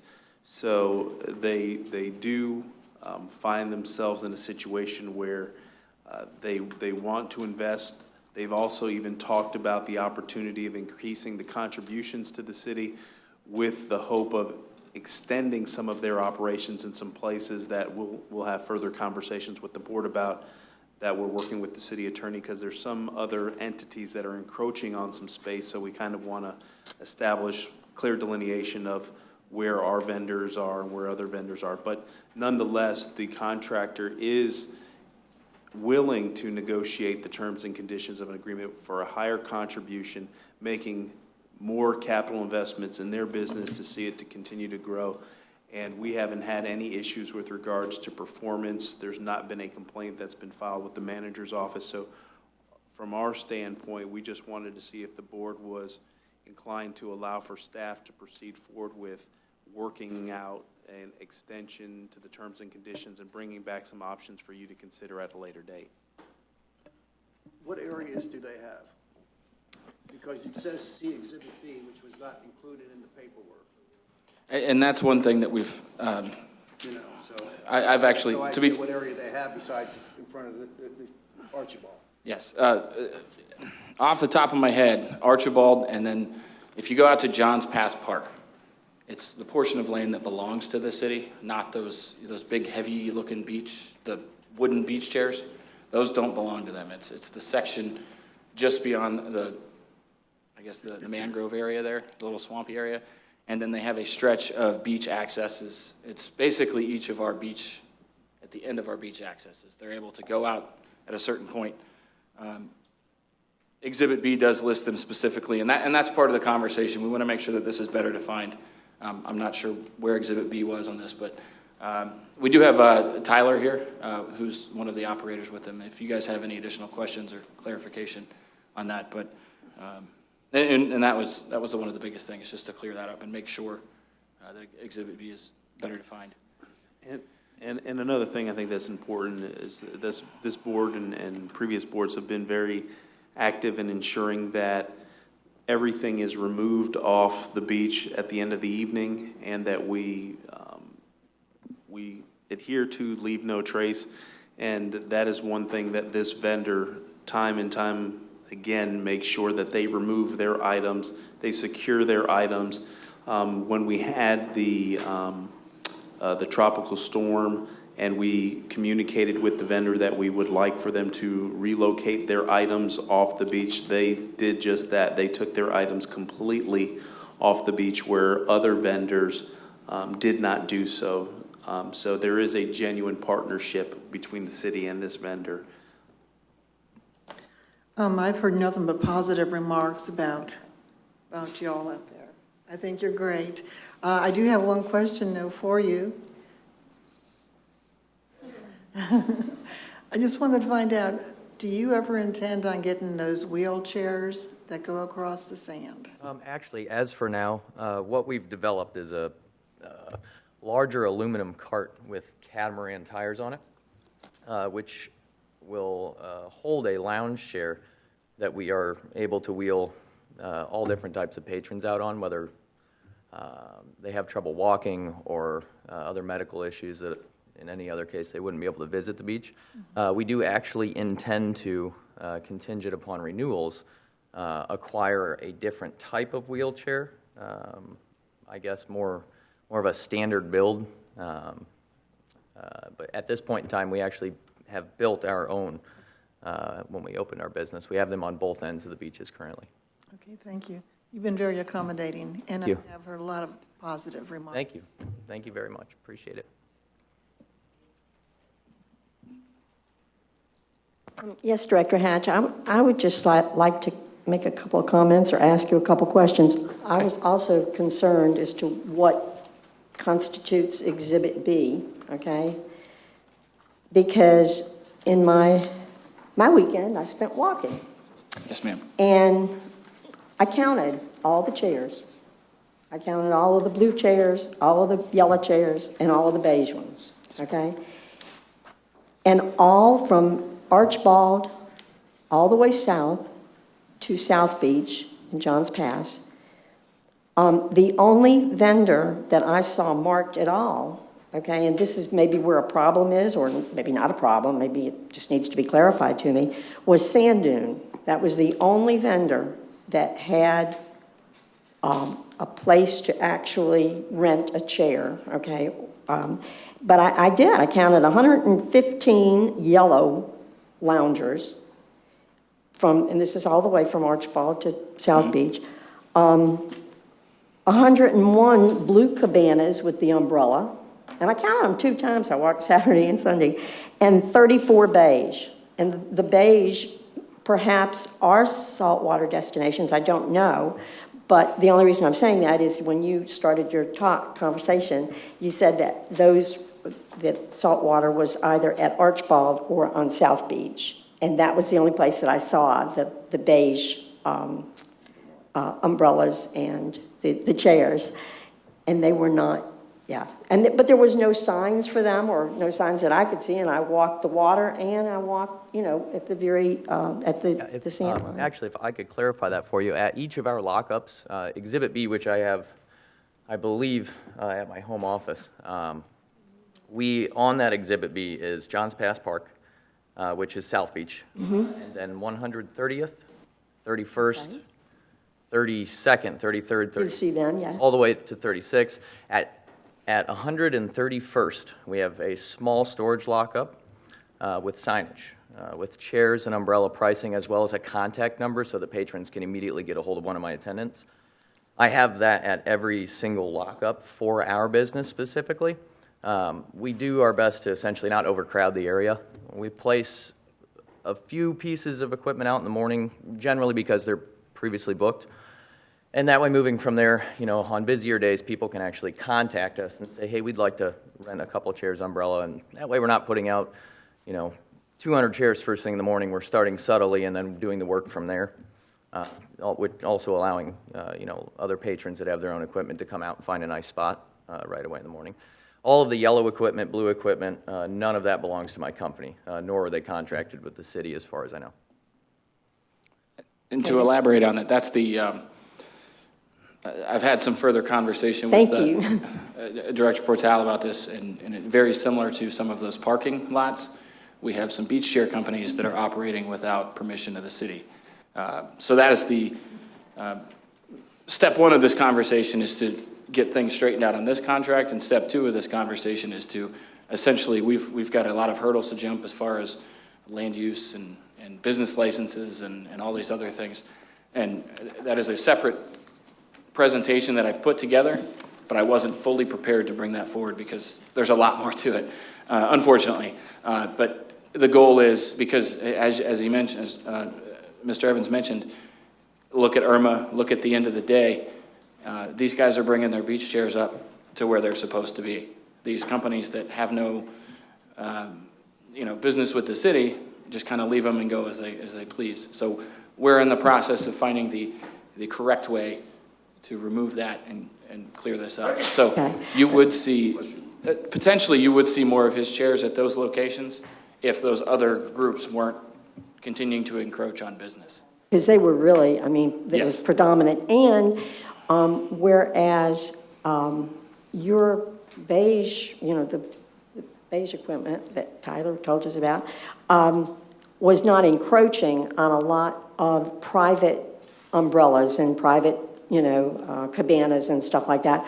The other people were, the yellow and the blue. Well, I have a question though, but what were we, Director Pierce is not here, but what were we getting in contracts from other companies prior to this contract being signed in 2016? I remember years ago somebody used to say we get $30,000 or $40,000 a year from the beach rentals, but I can't find any history for that, and I don't know where it came from. So do you have any information? I can provide that information. That we have the bid information from both this solicitation and the one, well, should we have all of them? Okay, I think that would be cool. But I can provide that, and there is,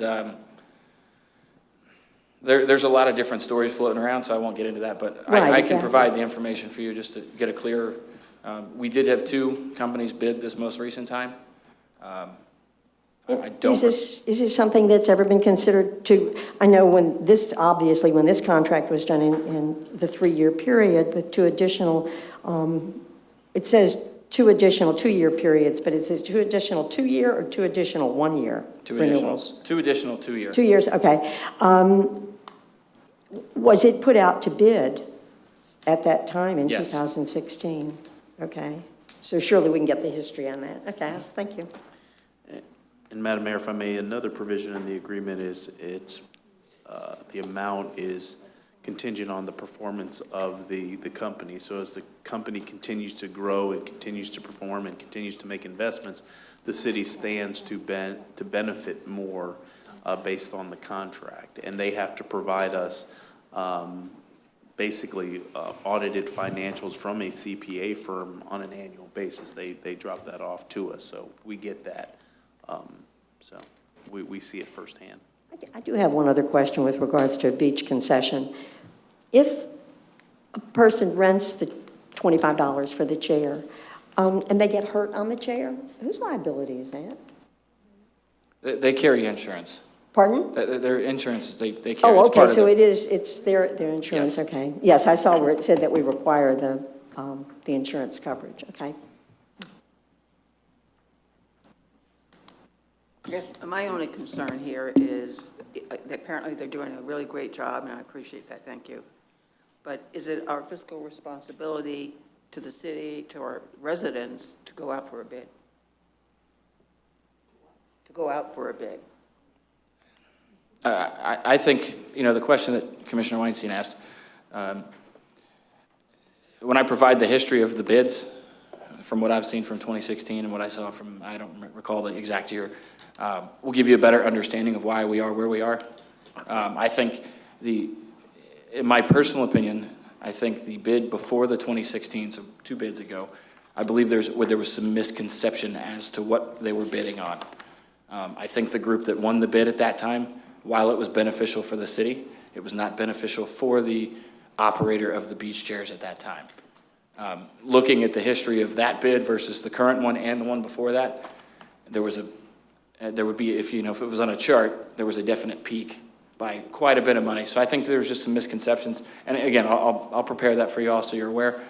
And again, the discussion with them, there is some comfort level to increase the rate so we can get to the table and ask them, where they are comfort-wise, and especially when we clean up the areas, more business can bring, more revenue for that, which is beneficial both for the vendor as well as the city. Very good, thanks. Yeah, I'd like to see their comfort level too, and if it's something we can live with, then I would like to extend it out 5 years or something like that, which gives them the opportunity to invest in their business and stuff like that. But, once again, I want to see the comfort level and see where we're at, and the previous ones also. Yeah, absolutely. So I'll get you, just to confirm, I'll provide the exhibits for you all. I'll get you the bid packets from 2016 as well as the previous one. We have a summation of the bids. I'll see if the packets are all together in there as well, but I'll provide all that information. And probably just staff report so you all know. We can certainly bring it back to the board and bring the contract renewal at your next regular meeting. All right. Thank you. Thank you. Thank you. The floor is now open for public comment.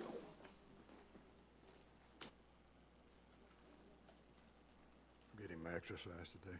Ron Loggett, 13231 Gulf Lane. And I don't know whether this particular vendor or one of the yellow and blue chairs. Last year, as I walked the beach to John's Pass, there were some guests from one of the hotels, one of the condos there, on the water or on the beach. And a particular vendor there asked him to leave. It's his property, or his space that he's leasing.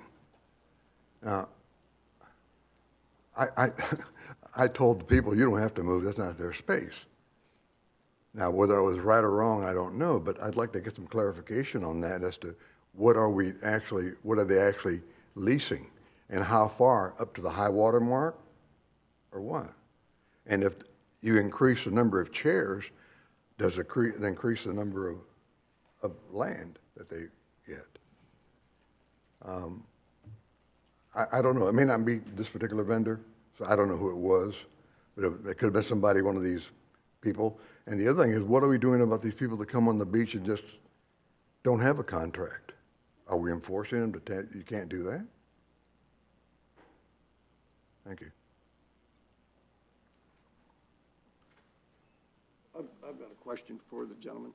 How do you handle, if I go out there and you got benches, chairs lined up from here to there, and I want to get to the beach and I want to put my stuff down, how do your people handle it? Well, we'll grab your stuff for you, and we'll carry you right down there and make sure you've got a great beach day going.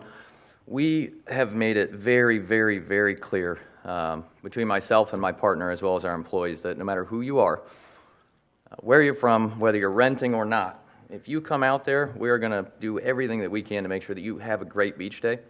I've moved equipment multiple times to make sure that maybe you showed up and there's 4 feet of space and I haven't rented something yet. I'm happy to slide it over, pull it, whatever needs to be done for everyone to have a good time.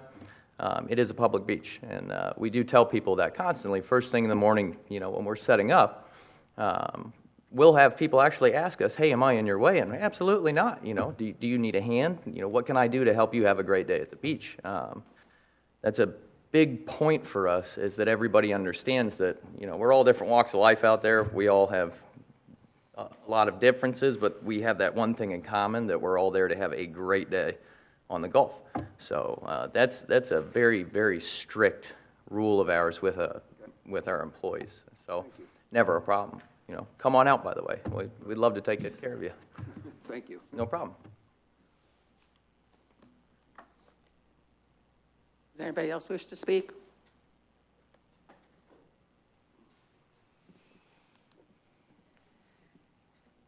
Cindy Edwards, address protected.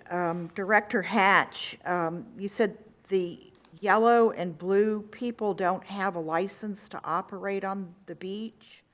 Does that mean we're not getting revenue from them? If we could address that? It's truthfully, it's a, I just had the word in my head. It's an unfortunate mix. There are 4 categories where I looked at. Either they have a business license or they don't. They are on city property or they're not. So it's some combination. They either have a business license and they're on private property. They have a business license on city property. They don't, and then they're not. So I actually have a spreadsheet put together for all of that to explain for the further conversation. And when I did this a couple months ago, I'm actually concerned that it might have spread even further with the condos. Because they probably just knocked on the door of the condos and said, hey, do you mind if we put some beach chairs down? And they said, okay. One example is County Park. They have beach chairs in front of County Park. Well, if you go down there, they're actually behind more and more condos. It just keeps going up further up and down the beach. So that's something we have to take a look at. And with the new beach law that came through, there's a lot of gray area. So we just want to make sure that we're doing it right. And, if they filed a business permit for 20 years ago and they've been doing it for 20 years, then they can stay. But if they haven't, then we're gonna figure out the way to do it right. So. Anybody else wish to speak? Public comment is now closed on that item. Next item is noise regulation, Director Portal. Good afternoon again. In your packet, I provided you a table of comparison to some areas with other cities with noise ordinances, and did not use only our peer cities, but actually also included Sarasota, since Mr. Brooks had referenced them on several occasions. I put in both the city and the county of Sarasota, but also have given you somewhat of I wanted you to be able to compare. Currently, in the city's code, we have 2 different standards that can be used. And a lot of people have said that they're concerned we don't have a decibel meter to evaluate whether something's too noisy. But in fact, we do, because we have adopted the city's or the county's code by reference. And the county has a full list of decibel and how to measure them and under what circumstances they'll accept complaints. And all of that is by reference in our code. So the sheriff's office, when they're enforcing the noise ordinance, do have that available to them. However, usually when a noise complaint is made based on decibels, it's something that is like a written complaint. The county actually requires there to be 2 written complaints from different parties on a same noise violation before they will act. And so they usually also have most codes have another standard, which is kind of the reasonable person standard, or in our case, 50 feet outside the property line. If you can hear something 50 feet off of the property line, it's too loud. It's considered to be obnoxious or a noise violation, and they can enforce on that. It gives them the ability on a case-by-case immediately to do noise and code enforcement without requiring documentation on the level of decibels and how long it went on, things like that. I guess I didn't open this up. I'll get this up so the audience can see it as well. So what we did was compare them. There you go. And you can see that in a lot of places they do similar things, but and I showed you St. Pete Beaches because they have kind of a mixed situation where they've listed the decibel levels out. And there are 2 things that are different. One is the whether you list the decibels in your own code or whether you reference it from someplace else. And the other is really, if you could see that bottom line, it's the level of fine associated with the infraction. even St. Pete Beach is a much higher level of fine for an infraction on the noise violation. They have a situation where they have the reasonable person's standard, but they also have decibels, and they've listed those out in their plan, which makes it easier for people generally in the public to find it and understand it. The advantage to doing that also is that we don't have a situation where like ours does. We've adopted this county's code entire, which means that we should be following the same standards for enforcement as they do. And that would include, not acting on a noise violation unless we had 2 written complaints filed. And I don't think that meets the standard that Madeira Beach residents are used to, that kind of delay. So I would recommend that we do something similar to what St. Pete Beach or St. Petersburg has done, and that you list out specifically what are your standards for decibels, put it in your own code, so the sheriffs have that available immediately to them, and the property owners do as well. Make sure that the standard for reporting is something that we can manage, being a small town, but that's a little bit more responsive than the very formal process that's in the county's code. And then would also recommend that we increase the fines, because really $50 for a bar to play loud noise all night long, that's not even the cost of doing business. That does nothing. The other thing that is quite often these violations, if it occurs again within 90 days, or in some places if it occurs again within a year, you're going up a level. It's considered it's considered your second offense. You don't just keep starting over with $50 because it's been a week. So I would recommend that we go to a higher level of fines for noise violations, and that we make our code a little more all-encompassing with the standards we intend to enforce. And I would like to work with the sheriff's office on that, because again, it's an enforcement issue. It doesn't do any good to have codes if we can't enforce them, so we need to make sure that it's something they would be able to enforce, but it is something that's used elsewhere, that combination approach. A couple people called me and said there was something in the paper about St. Petersburg noise thing this weekend. Yeah, I think Commissioner Oh, Weinstein okay. has the article, I yeah. haven't read it. Okay. Yeah, I it did says, not read it, so I don't know what all it said. at this time of year, everybody's become very aware of it, especially as school starts letting out, and it gets a little bit wild. So it's a really common thing. As I think I mentioned before, I've worked on noise ordinances before, and at one point even, it's one of the things I went up and had to make a presentation to the legislature on, is dealing with these kind of nuisance issues like noise. So this is something that, it hasn't really changed that much in the way it's implemented. Over time, some people will decide to exempt more things out of it, like construction noise between certain hours, or the noise of automobiles backfiring, or something that only happens once or for a limited amount of time. So I'd like to spend more time with these and bring back something that just provides us kind of a fuller approach to dealing with the noise ordinances, and gives the sheriff's office more to sink their teeth in and to use. And then just provides a sense of awareness for the citizens, too, of what's actually available to them. When somebody complains about noise, who comes out? It's the sheriff's office. The sheriff's office. And do they have decibel readers on them? You can actually put those applications on your phone, so it's fairly easy to do that now. Some of them do carry the decibel meters, when some use their phone for that. Okay. So if they have to, they do. But our code is pretty restricted, because if you can hear it 50 feet off of the property line, it's too loud, and that's a pretty strong standard. It's just a matter of how much does it really matter if you're only charging somebody $50, and they had a big weekend thing going, so Friday they get a code violation, and Saturday night it goes up to $100, so they're at $150, but big deal. They ran their event the way they wanted and put out as much noise as they wanted. And That's I not a agree. lot of, that's not a lot of money for a business. I would recommend we go with the St.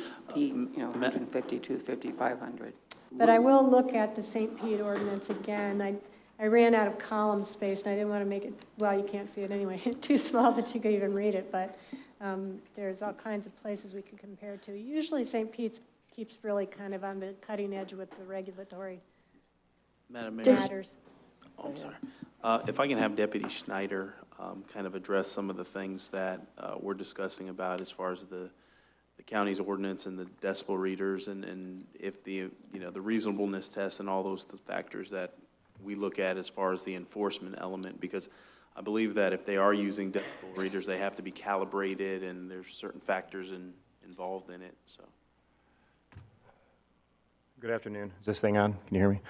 I think that there's a few businesses, bars that have live music, and they're the main source of the complaints. And as it is now, I think a lot of them are operating within the way the language is written.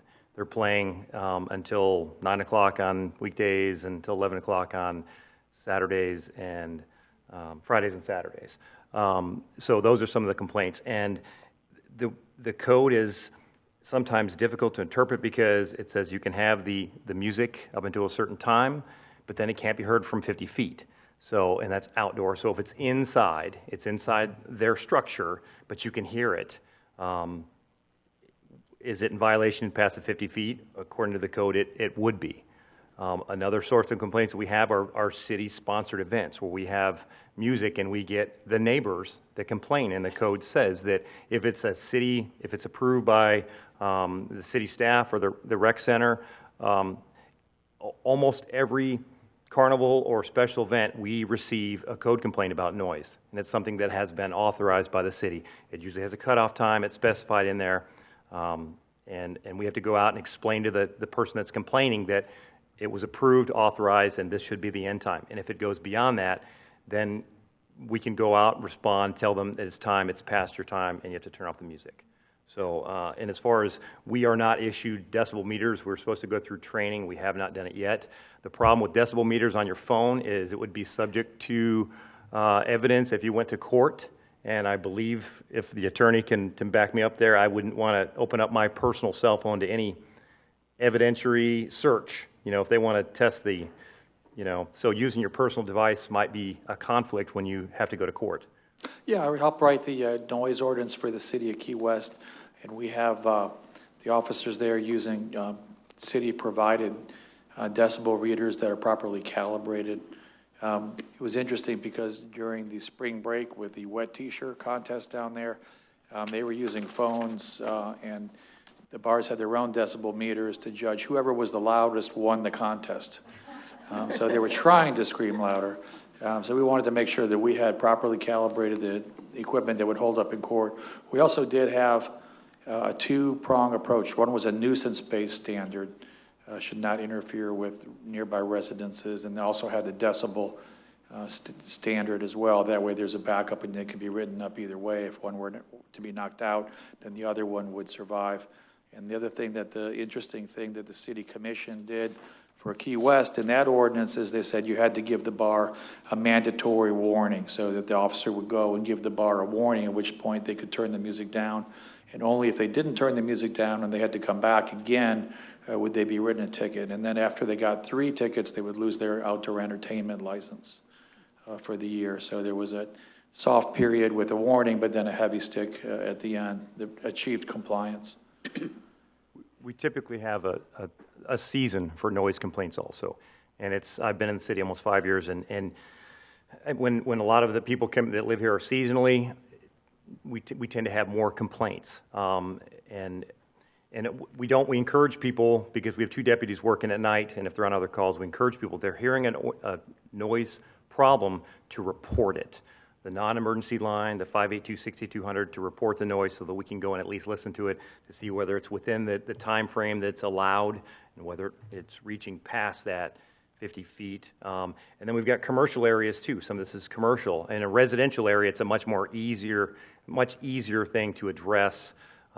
We do have lasers, a lot of us in our cars, and if we hear loud music coming out of a house at 12 o'clock at night, we can laze the distance from 50 feet or greater, and then go back, and I have personally issued those citations in the city. I would like to point out, in the paper, St. Pete said that if they went with the decibels, it would cost them $300,000 for equipment and training, and there would be other legal issues. So, you know, I'm thinking maybe it's not a good idea. If you can do it just, you know, by the laser. And that is in here, the distance is already in here, and then, you know, it's a complex issue, and I don't know that, you know, especially when we have this area here that's got how many bars within how many feet of each other, and they have competing music for customers, so. I have a question. It's not for the land use. Do we do anything about commercial equipment out on the water? You know, there's now this, I mean, do we enforce any of that? The music would probably still have to adhere to the code. Okay, because there is a If it's in new the city- vessel out if it's in there. the city waterways, I would believe it would have to adhere to the code. I don't know that. Okay, because there is a new vessel out there that has a huge, like an old outdoor drive-in theater, and it's on a barge, and it's now I saw it actually on the beach as well. There's an It's just not illuminated just the signboard waterway. that goes underneath John's Pass. That's correct, but they also have audio on it now, and they were screeching, but it probably wasn't after 9 o'clock at night. Okay, I was just wondering if there was any. Yeah, I don't know where Force anything I have in the seen water. it go, and I don't know whether it went south or north. I don't think it went north, but I did see it pass through there once with a flashing They're daily, yeah. water boat billboard. Well, I'm for increasing the fines, Director Portal, because the Sheriff's Department charges a lot of money to go out there and look at The it. noise is actually an issue too with the construction, because we've had Madeira Bay, we had some issues. We corrected some of those, but they started before the noise time, which is 7:30. And then, you know, for me to hand the guy a $50 ticket when he's pouring, you know, $1 million worth of concrete, he'll take that every day. It has no teeth. So I believe the minimum county is 218 for noise. Yeah, versus our $50.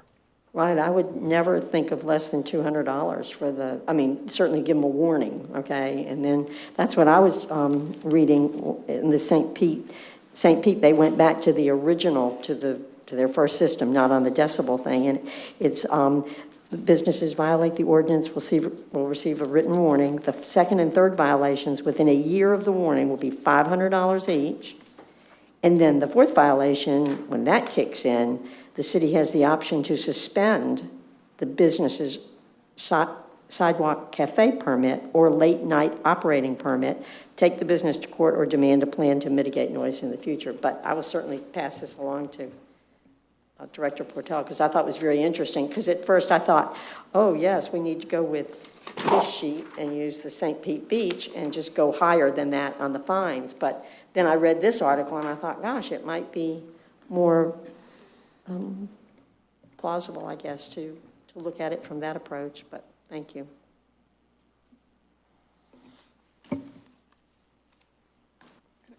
Any other questions? No, just those 7-Elevens, when they're pouring those Slurpees, they get pretty loud. I've heard that before, you know. So. I just have a question about this item. There was an email attached from a citizen who wanted to talk about the decibels and the noise ordinance. Can a citizen just send in an email and it goes on the agenda without us approving it?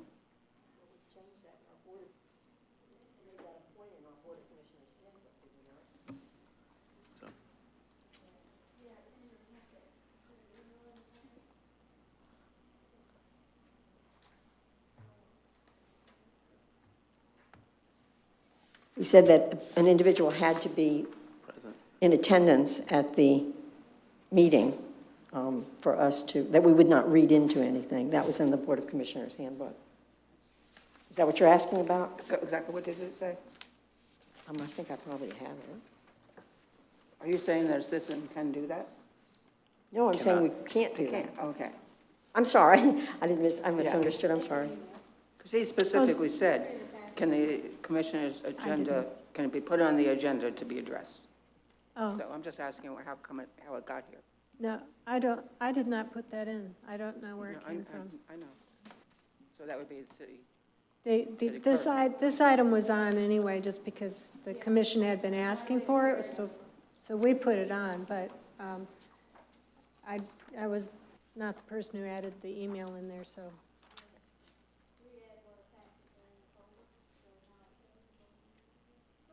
I can't hear you. We add what's in there's a subfolder that they're created.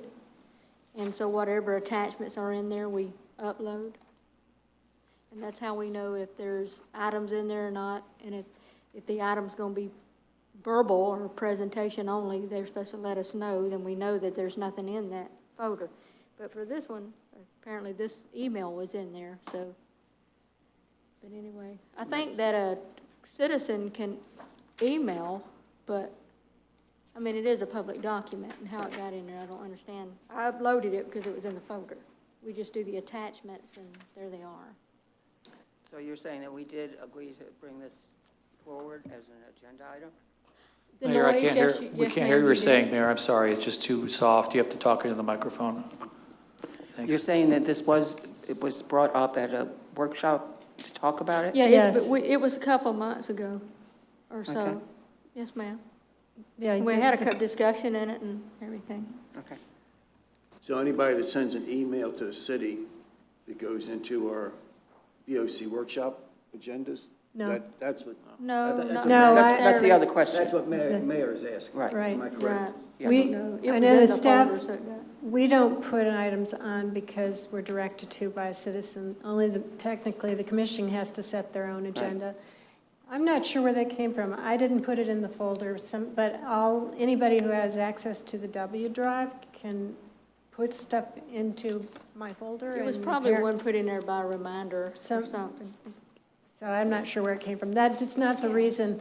I wouldn't have put it in that way. I submitted everything through the clerk for distribution. Yeah, so it was in there. I loaded it by mistake. I mean, it has something about noise, you know. So whatever his comments are. So that's not practice, no. No, it's not. It's just that it was in the folder and it got uploaded as an attachment. It's hard to explain. I don't think it should be. So that was an error.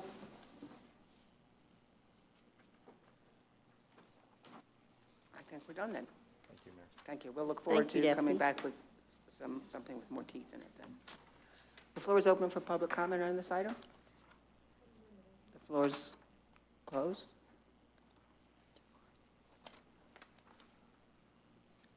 The next item is proposed amendment to the Code of Ordinances regulating special magistrate. Director Portal. This is a little complex, and we need to get your input on it. Oops, I messed up, excuse me. Trying to, there you go. In the charter, there's language in section 12.3 that states the Board of Commissioners shall have the authority to appoint a Board of Adjustment if judged to be in the best interest of the city. And there was a Board of Adjustment used for special exceptions and variances for many years. And in 2006, there were a number of amendments, but by 2006, the city had transitioned to using a magistrate, special magistrate for those hearings. And it was deemed appropriate to do so because the charter only says that you have the authority to appoint a board if you judge it in the best interest of the city. At that time, the commission meetings, they judged it to be in the best interest of the city to go to the special magistrate, largely because, as most cities found, Board of Adjustments were creating legal problems for the cities because it's really hard as a citizen, you know, the neighbor gets up and they complain about something and you really want to give it to them and you want to help out, and they don't view the variance and the special exception from the strict zoning perspective that legal authority will. And as you know, we've talked about before, the courts have gotten very strict about what the definition of a variance is. And like the other zoning issue we talked about earlier, those are authorities that are handed down to the local governments as a police power from the federal and to the state and then to the local. And so zoning has to be administered as if it were a strict law, and it's administered by the same standard throughout the country. And those standards are defined by the courts over time. And over time, the courts had found that in order to issue special exceptions or variances, you needed to have a really clear set of findings as to what the justification was. It has to be based on the condition of the land, and that you had to meet all of these legal standards. And that's very difficult to get a citizens committee to do regularly and consistently. And if they do so on one and not another, it creates a legal problem for the city. The other issue is that the staff, who knows what that standard is, writes a usually very clear list of findings, because we're required to, and explains how the thing does or does not meet the letter of the law, the findings as required by the courts. Then if it goes to the board and they decide, well, they're going to grant it anyway because they want to, then you've got a situation where you have your professionals who have already laid out a legal case against the city. And those are we're getting challenged regularly based on the fact that the professional staff says it does not meet the code, and your volunteer board ignored that. And so there was a lot of liability. And so cities had decided to go with the use of a special magistrate to make sure it was being handled with a consistent legal standard that was defensible. Well, I think it was the city attorney decided that it would be cleaner to go ahead and amend this charter to add in the special magistrate during the last set of charter amendments, but the amendment failed. So we were stuck with the question. It doesn't actually say that you have to appoint a board of adjustment if you don't find that it's in the best interest of the city, but it was an issue that came before the citizens, and they didn't want this particular language changed. We, as a staff, really need some direction as to whether we need to change the ordinances and move away from the use of the magistrate and back to a board, or if you were comfortable with the fact that you still have the right to judge whether it's in the best interest of the city and you want to stay with the magistrate. Either way, we really do need to know, because there are changes we were already in the process of bringing to you, which I haven't brought yet because I pulled everything back, but changes to the language dealing with the authority and process used for the special magistrate to specify what limitations of authority they have, and also to clean up areas where there's contradictions in the variance language and in the special exception and in adult business languages, that some of which actually still list the Board of Adjustment. It was never amended. So there were a bunch of cleanup things that I was about to bring to you, but this came up, and we wanted to get back to you and get the commission's input again on how you would like to proceed. Do I bring these amendments with the magistrate in it, or do I bring them with the Board of Adjustment? I did give you a sample of some of the changes I was proposing for the magistrate's function. You will note that some of that has to deal with charges, because sometimes people will ask for a variance or a special exception, and we'll go through all of this review effort. We'll bring the magistrate in, and then they don't show up. And they think they should not have to pay for that. But then the magistrate can give them another hearing date, but that means we have to bring them back again. And each time the magistrate comes out, it's an $800 charge by the time they've done all their work. And so the city was getting charged for things that people didn't bother following up with, or they just let it ride a couple months, and we have to keep doing it over and over. So I was addressing that. Then also there's been some conflict over time with the magistrate, feeling that they were in good position to offer variances on things like the floodplain ordinance. And I wanted to make sure, well, we all wanted to make sure that it's clear that the magistrate cannot order a licensed professional to sign and seal something. So with the building official, or with the floodplain manager, or with an engineer, they can't say, it's okay, go ahead and do it, and force the professional to sign something or seal something they know is inconsistent with the standards of their profession. That has actually happened here. And we're hoping it doesn't. We're trying to resolve it, but could pose problems for our insurance ratings. So those are the kind of cleanup things. And also, you'll notice that when I bring new language to you, it's going to be corrected for gender bias, because from my position, I can't help but notice that every time we refer to a magistrate or a professional of any kind, we say he. So I've just been trying to clean that up a little bit at a time as I bring it to you and make it a little more inclusive. But we do need to get some input. Ms. Purcell, we did have the Board of Adjustments at one time. Yes. Yeah. And it didn't work out very well in a lot of cases.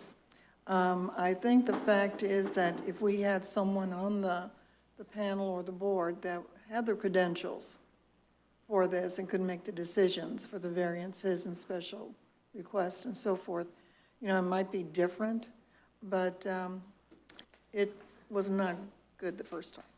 It's very difficult for a small community to come up with enough people to staff with that kind of legal background and expertise.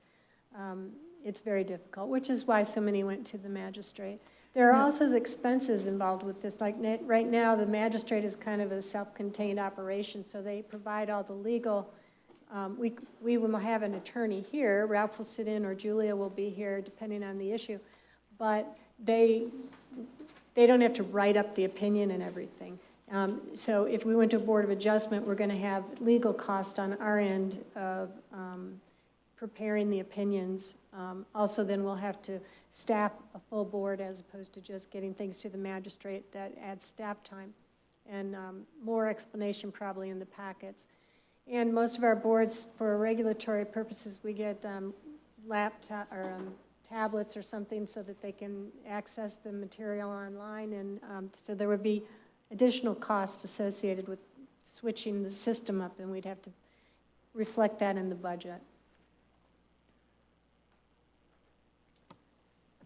The special magistrate, isn't he, and just to refresh my memory, is he a retired judge or? No, attorney? actually, they're all active attorneys. We're with the firm right Attorneys? now, and it's not always the same person, but they're not only active licensed attorney, but they are trained specifically in administrative law. Okay. He or she. Yeah, All right, it's 'cause their, I sat in on one of their meetings one time, and looked like he needed help moving around. it's a, yeah. You know, so I didn't know if they were, you know. Yeah, they act as a judge, that is Okay. their position, and they're very clear about the line of authority and how the meeting is going to proceed, because when you're in quasi-judicial setting, it's really, and you're creating a record there for enforcement. And so it's very important to them that they get all of the evidence logged in as evidence, and that everybody speaks and has their opportunity for rebuttal. So it's run like a court. Okay, as far as the fee, you said it's $800 every time they come out. It's expensive, which is why we just brought you a new fee structure with the magistrates. Okay, but I didn't know if that was the standard fee, or is that something they No, set themselves? It's, you know, we pay them by the hour, and they really, it seemed to only charge us for time they really have put in. But if we have them come out for just one item, that item was more expensive than if we had a bunch of items, so that, you know, just the trip out here. And as time goes by, one of the variance things you're going to see, they bring forth later when we figure this out, is clarifying, or maybe we've already done that one. I'm trying to clean up the variance language, which right now says that you have to meet these 6 criteria substantially.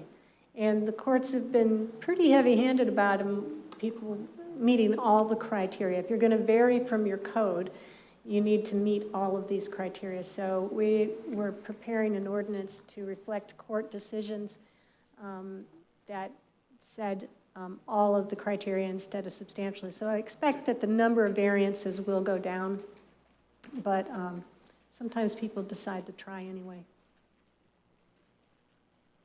Director Portel, on your summary sheet or on your presentation sheet, down at the very bottom of the front page, you had indicated the difference of the 200 feet versus the 300 feet, okay, for the notification, and I think the 300 feet is definitely in order. To answer that, if you wanted to just jot that comment down. Okay. The other point I wanted to say was that on page 55 of our packet, under public hearing, where you did talk about the failure of the applicant to appear at the advertised public meeting, I definitely think that that should be passed on. But I think it should be paid, but I think it should be paid up in front. So if the person doesn't show up, and if the person just didn't show up because they weren't available, then, we're still putting out the money. Yes. So I think that they should pay the entire thing up front to, and certainly there could be a clause in there that if we receive notice 24 hours prior, that we could refund it to them if the special magistrate hasn't already been secured for that day. Well, not only that, but we've also done all the notice. Okay. And the mailings, and Okay, yeah. But I think that they should be responsible for paying for that, because too often they might not. And then the other question I was going to ask under page 57, on page 57, section 2-506, special exception uses under C, where you've added that. I don't understand that. I might not have to understand it if you do, but I just thought I'd ask you. 507 Huh? B? Yes, C. C is in Charlie. C. Where you have the darkened area. Oh, under 506. What does that mean? Okay, I'm granting a special exemption use.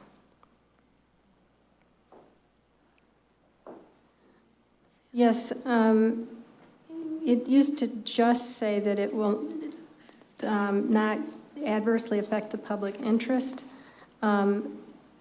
but I wanted to specify that also that it meets all of the criteria for special exception in the Land Development Code, because each section each district has a list of criteria, and the code itself defines what is a special exception. So it's not enough to say this isn't going to hurt us publicly. They also need to specify in their findings how it meets the criteria for special exception. That way, we're just in a better legal standing because we have a good report that specifies how it meets those standards. Okay. And then the decision reaches only after the written report from the city official. And the reason some of that is being changed, what I was suggesting, and this kind of gets into a lot more detail, and you'll have to talk about it when it comes back to you for first reading, but right now, our special exceptions have to go to both the planning board and to the magistrate. Now, it's already in the zoning district, and then the criteria says you can have an exception under the following conditions, but you have to come to the magistrate, and they have to also assure that it meets those criteria according to staff and that there's no public problem with it, which is when the public gets to come up and talk about it and specify what their issues are. Right now, it has to go to the planning commission, and then the commission makes a recommendation to the magistrate. So we're having two quasi-judicial hearings on the same thing. And one of the problems is that the planning board or planning commission may make a different finding or recommend denial when the magistrate approves it, and then the opposition has the findings of the planning commission to use to file against the city, or the opposite occurs, and the petitioner uses the planning commission's findings to file against the city. So we have two different boards here going through the same procedure. I was recommending that typically for special exceptions, you just go to one place. It either goes to the planning board or it goes to the magistrate.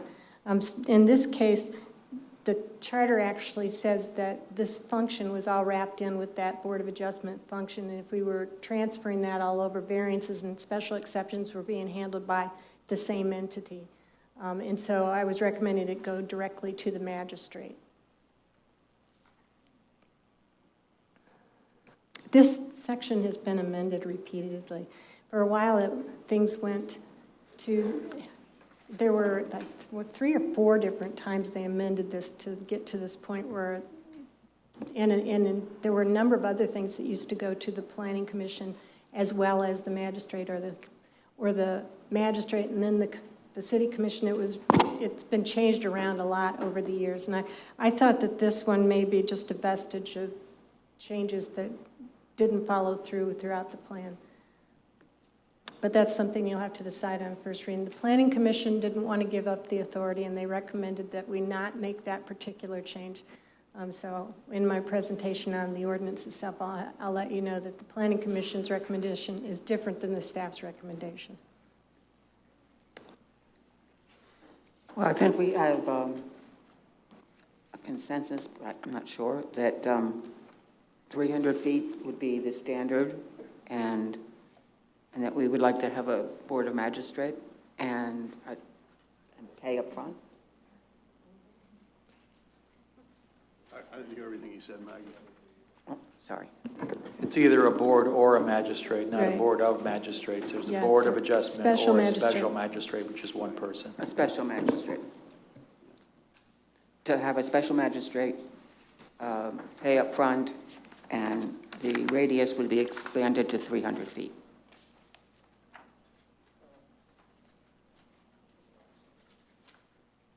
Consensus? I agree with that. All right, we'll now open this up for public comment. Public comment is now closed. The next next item is the Snack Shack concession agreement. City Manager? Madam Mayor, members of the Board of Commissioners, this item before you this afternoon is to discuss the 2014 agreement between the City of Madeira Beach and the Snack Shack. The operator of the Snack Shack is referred to as United Park Services. The terms and conditions of the contract have expired, but we have continued on a month-to-month. We have received notification from the existing entity that they would like to extend the terms and conditions of a contract, but similar to the discussion that was had with the Board of Commissioners earlier, they would like for a longer-term contract versus something that is a 2 or 3 year renewal.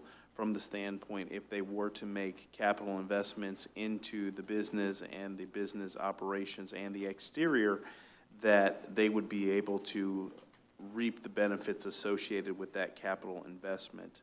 There has not been any issues with respect to performance, any complaints with regards to concession level of service, and there has been no breach of contract. We have received notification from 2 individuals that are interested in the city proceeding forward with a competitive solicitation process for the purposes of moving forward with them trying to occupy the space. So staff is bringing this item before you to request direction as to how the board wishes to proceed.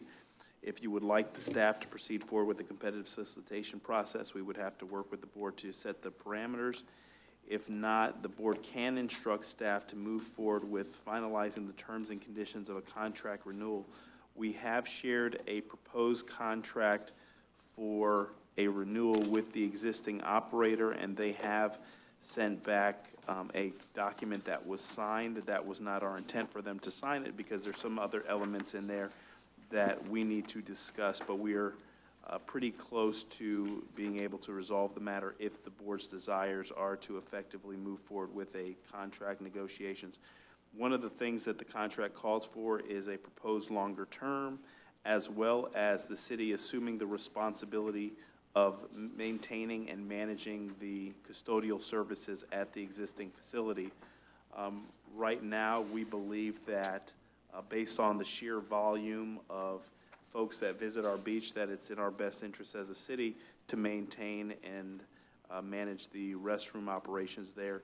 And the concessionaire has agreed to increase the monies contributed to the city for the purposes of offsetting the costs the city would incur. But this item really is to gauge the perspective of the board and to see if there is a desire from the board to go forward with a competitive solicitation process and/or enter into direct contract negotiations. The city attorney can provide additional insight with respect to the conversations he's had with the other individuals' legal counsel concerning this matter. Staff stands prepared to answer any questions you may have.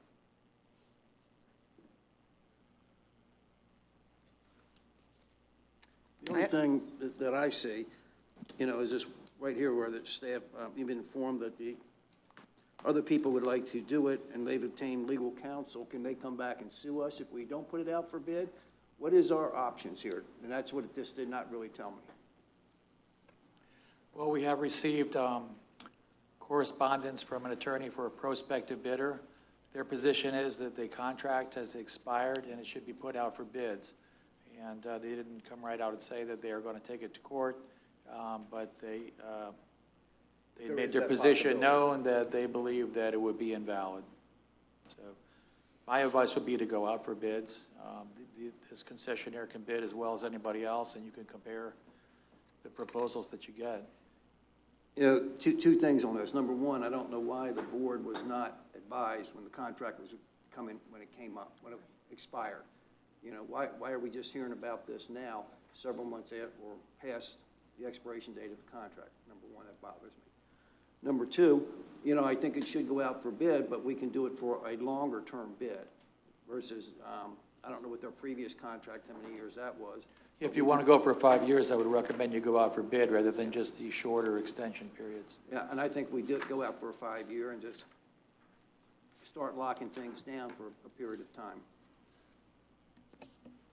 Ralph, I just want to follow up on something that John said.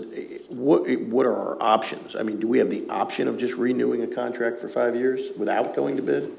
Well, legally, I would recommend that if you're going to extend the contract, you stay within the extension terms of the original contract. Okay, so which were not 5 years. What were they? Were let's see. Do we have the existing one? 2014. So.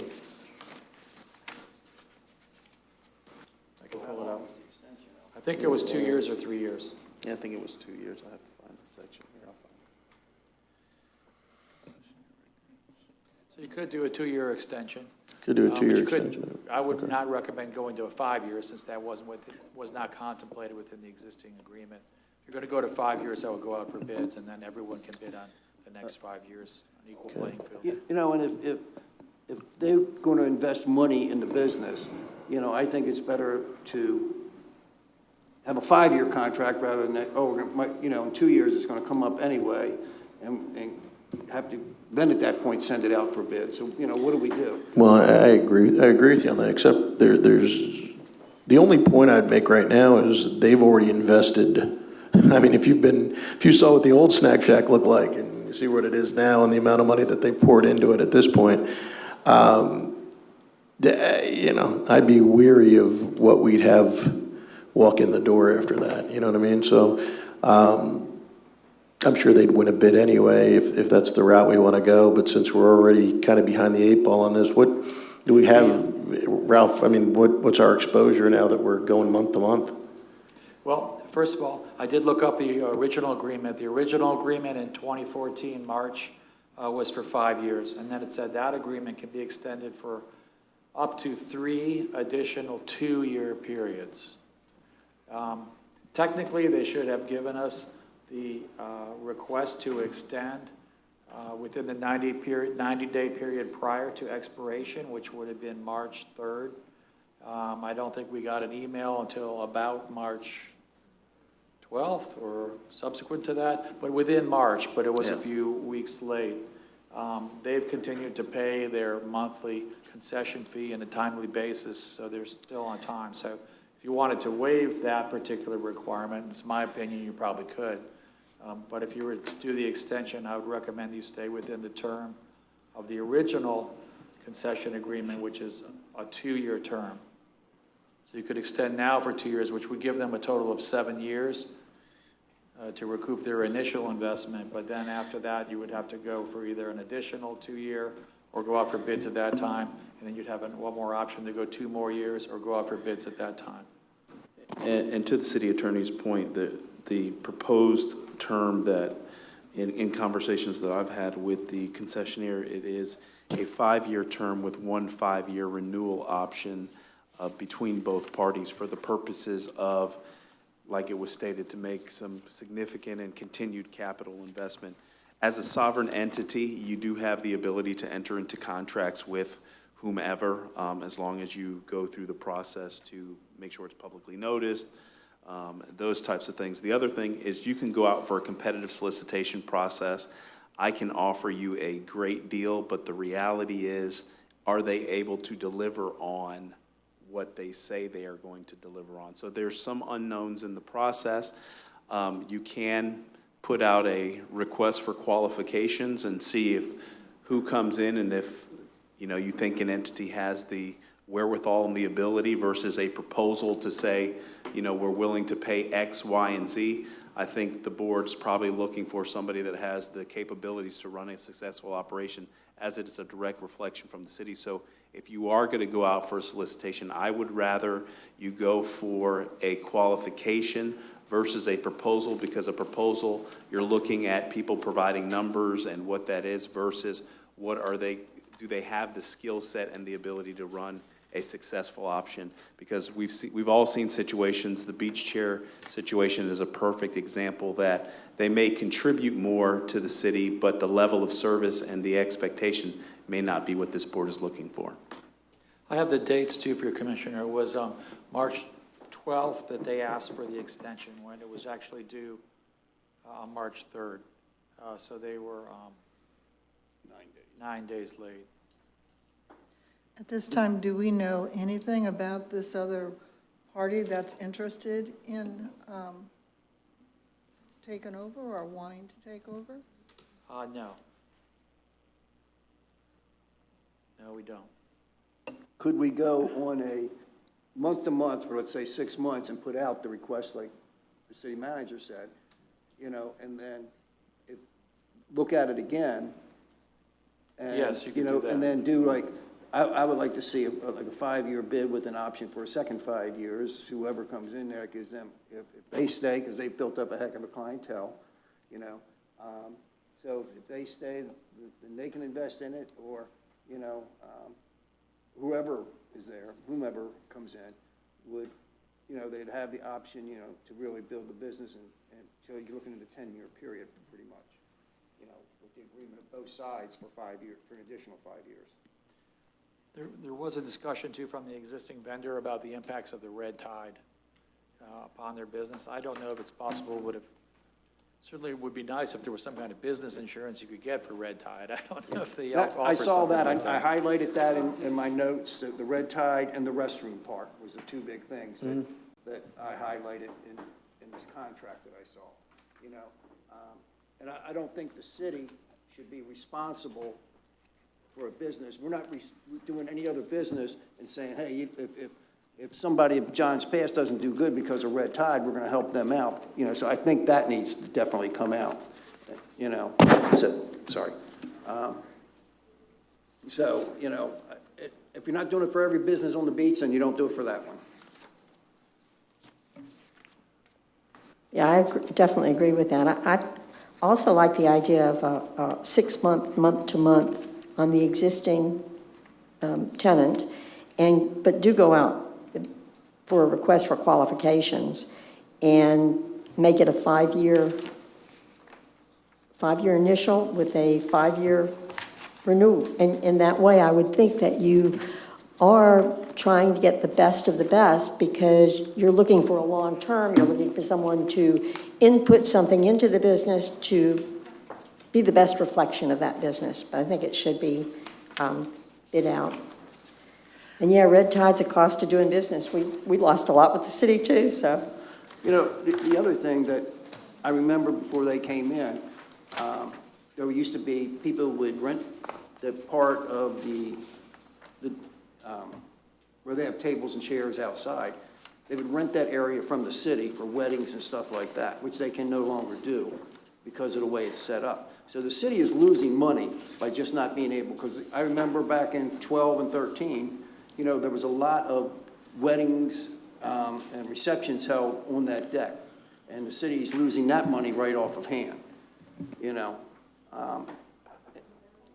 Is You talking there, about the deck or the pavilion, Joe? The deck, The deck, it's their deck, okay, yeah, okay. The city added on with the steps going down to that area up there. You know, I know some of the tables can be moved, but then there's 2 permanent fixtures at either end, you know, and so that's revenue that the city's losing at that point. is there, So the And concession page- agreement should really be amended then, is what you're saying is? Yeah, on page 80, number 9, it talks about it a little bit. Right. But, We're not Madam there Mayor, if I may, when we talk about, it's one thing in a new agreement, I would say, then that can be a subject of negotiations. But if you're looking to extend the existing agreement, I wouldn't make any tweaks or modifications. Plus, I would like to have the conversation with Director Hatch to say, if we are to say that we are going to occupy the space, is it going to have an adverse impact on their business, and is it going to put additional strain of responsibilities, liabilities, resources on the existing rec staff? So those are some things that I certainly would like to have a conversation with Director Hatch before we move in that direction. excuse me, I'd like to see if is there any way that we can, I don't know, can you table something from a workshop? Because I know the owner is out of the country. And I think he would like to actually be here in person, maybe even have a special meeting with you and talk about different things. And I feel like. She sent us an email saying that they would be representing her. She sent us an email to our city accounts saying that they'd be representing her. Yeah, and guys, I don't think the idea of us taking over the deck is a good idea at all. I mean, we've got plenty of facilities here to do weddings and that are probably underutilized to that point, but that'll cut into their business. I mean, that's, right in the middle of the day or taken out a Saturday afternoon. I mean, the bid, I don't know if you guys remember when this all came down, the bids came in and these guys bid about twice what anybody else bid, I think, at the time. So we were going, oh, wow, there's a great deal. And they've really just done, and they pumped a ton of money into it and have done an amazing job. So, yeah, I mean, I think we got to follow the advice of the attorney, but I'd really like to kind of hear what you have to say as far as what you guys are looking for as far as going forward. So, all you. Tanner Enoch, 6303 Holmes Boulevard, Holmes Beach, Florida, 34217. Again, my name is Tanner Enoch. I'm the son of Mark and Deborah Enoch of United Park Services, who are currently out of the country on their 30th anniversary. They've had this trip planned for a while. They invited some friends along, including Mr. Alan Kahana of United Park Services, and that's why none of them were able to attend today. Definitely would be in favor of tabling this until another meeting where they could be here and speak with you all. Would like to provide some clarity for the red tide comments. I believe we brought that up just to show a level of professionalism that we still remitted our monies on time in that period, and we're not asking for any assistance in that matter. So firstly, I'm here to offer their apologies that they can't be here. I'm also here to thank the city for their partnership in the redevelopment of Snack Shack. As it's mentioned, United Park Services was here in 2014 to help the build out for Snack Shack, and we believe we've served the city very professionally since then. And also here to be able to take any questions, and if I don't have the answer, try to get them to you as soon as possible. Certainly would hope that this could be tabled until a further meeting, though. Thank you. Madam Mayor, if I may, and a question to the city attorney. With regards to the statute, even though a contract has effectively expired, isn't there that if no party has exercised any enforcement mechanisms, that it continues with the assumption that it's a month-to-month? Yes, yeah, we're continuing on a month-to-month right now. I think the concession fee agreement is $6,000 per month, which has been paid. So we could continue on that indefinitely while we work this out. If we are going to extend, again, we could extend for 2 years from the date that the extension is signed. And we could even make it as of March 3rd of 2019 and pick up those months that they're paying month to month and go out for another 2 years now. That would give you a little more time to organize proposals if that's your preference.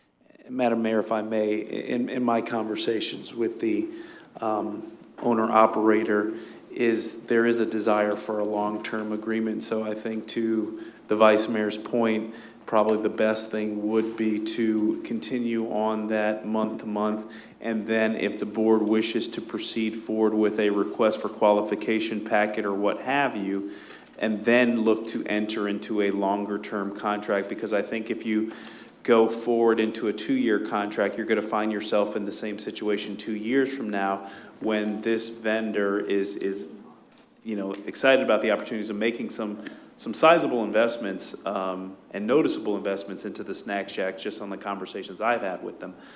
But again, a 2-year deal and dealing with a different board that may have a different perspective provides risk. And those of you obviously in the business community understand that risk is a challenge for the business environment. So recommendation would certainly be to continue on the month-to-month with the understanding that once the operator is back in town, maybe we have another conversation, and at that time the board can instruct staff to proceed forward with a request for qualifications or proposal at that time.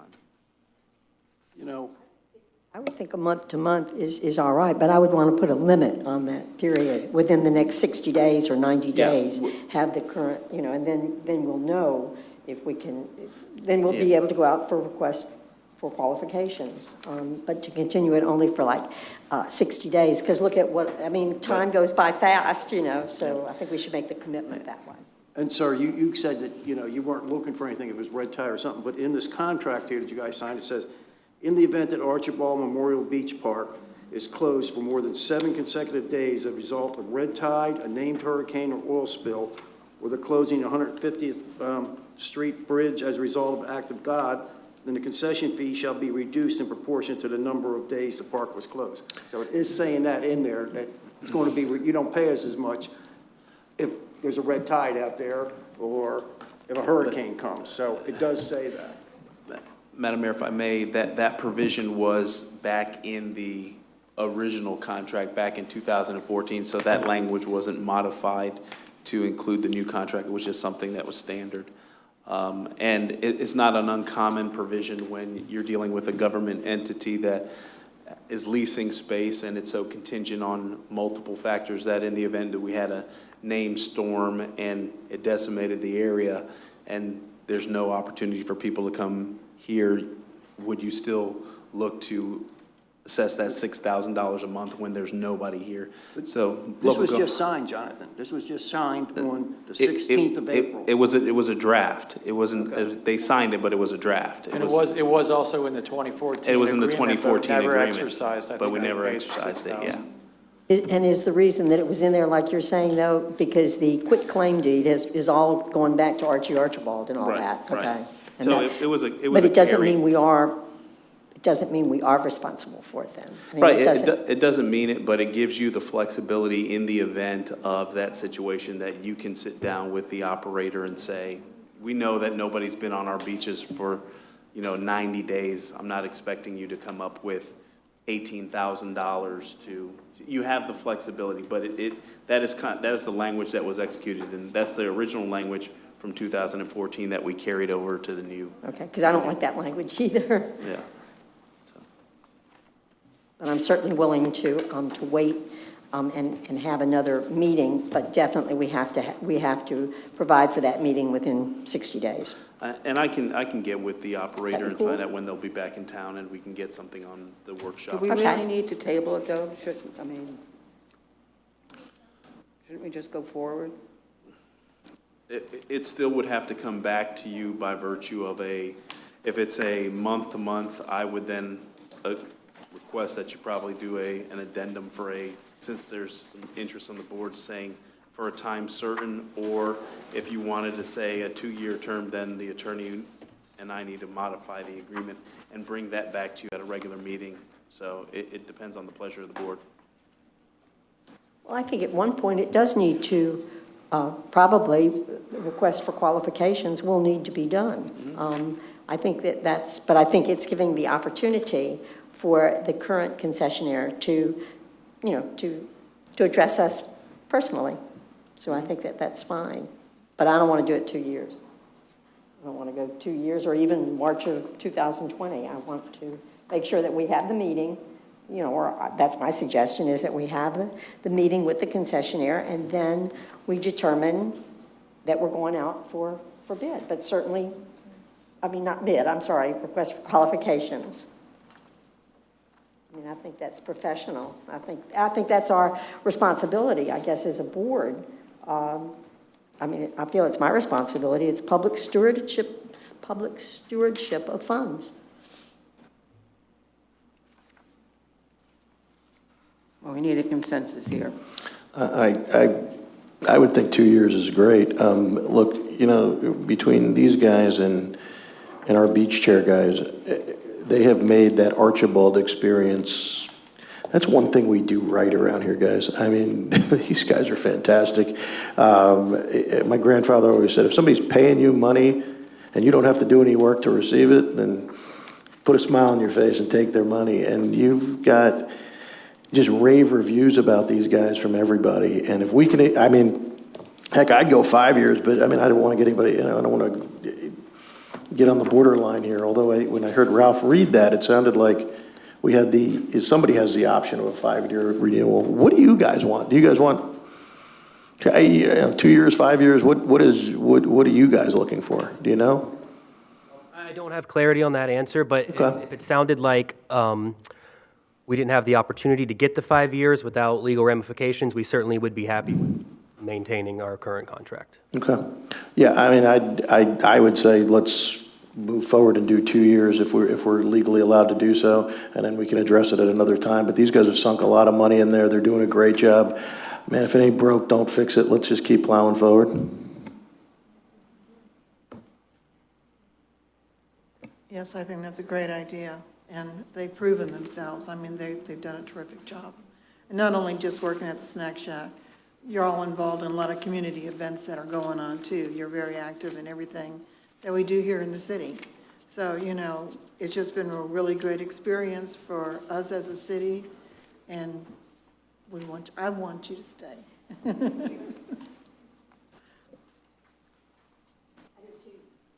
do too. I want them to stay too, but I do think that we owe it to the professionalism of our organization to, at some point before certainly 2 years, it's only responsible to see what is out there, especially since we've had the request by someone for us to look into it. So I think I'd take the attorney's advice on that and make sure that we go out for request for qualifications. And would they be on a month-to-month meanwhile? Continue on a month-to-month in the meanwhile? We can do that. Is that how that would work then? I think we don't want it to close, that's for sure, so we should go No. month to month. Okay. Until we can bring it to a Certainly. regular meeting and get, a vote. All right. We have a consensus And the for city that? manager can meet with the operators, the current operators, and negotiate the 2-year extension, and that can come forward for more discussion at a regular meeting. Could you restate that, please? We're trying to determine consensus is to continue month to month with an RFQ? Okay, Yes, okay. I say yes. And what we can do is work on drafting the RFQ and put it out there you can do a period of about 10 to 15 days because you're asking for qualifications versus give me a proposal on how you would paint this or charge that. So you can shrink the time in which the RFQ is, but is there a desire, because we're going to draft the RFQ, is there a desire from the board to offer a long-term contract, maybe a 5-year with 1 5-year renewal for a total of 10 years? I say yes. Yes. Okay. All right. Do we have a consensus to go forward with that then? Yes. Okay. Thank you very much. Thank you for your time. Thank you. Well, the floor is now open for public comment on that. The floor is closed. And the last item is the city manager job description. City manager? Madam Mayor, I have our Human Resources Coordinator, Ms. Karen Polson, that's here with us this afternoon. We have taken the liberty to look at the previous job description, a proposed new job description, and then a consolidation of looking at what the changes and modifications are. So we're here to request direction from the board as to how you wish to modify, edit, or adjust the job description of the city manager. If the board would like to work off of any particular version, we're prepared to do that. Obviously, the proposed or the newer version has a lot of things incorporated in that, and we can kind of go through that and make some changes and modifications based on what the board's desires are, or we can work from the original, whichever you prefer. I'm looking at the final version, and the only real change I would make would be to take, under required qualifications, take the last bullet, which says that you have to be an active member in the ICMA and the FCCMA, and make that the second bullet under required. Okay. Because once you get to that point, if you're interested in this job, if you're not a member, you're going to go, I don't have to read anymore. One of the things, though, for the board's edification, I think we should also say, you know, good standing in ICMA, FCCMA, or a comparable agency within another state, because there is other entities within the state, and if you're a transferring city manager, you're not going to be a member of FCCMA right away. You have to get 2 full members to sign off on your acceptance. So that's one of the things that we've actually had, we've handled a couple phone calls with people asking about that, and it takes probably about 4 to 6 weeks to do that. So maybe upon hiring, you have to be good standing with ICMA, and then you can become a member of FCCMA within a 6-week period or something like that. That seems reasonable.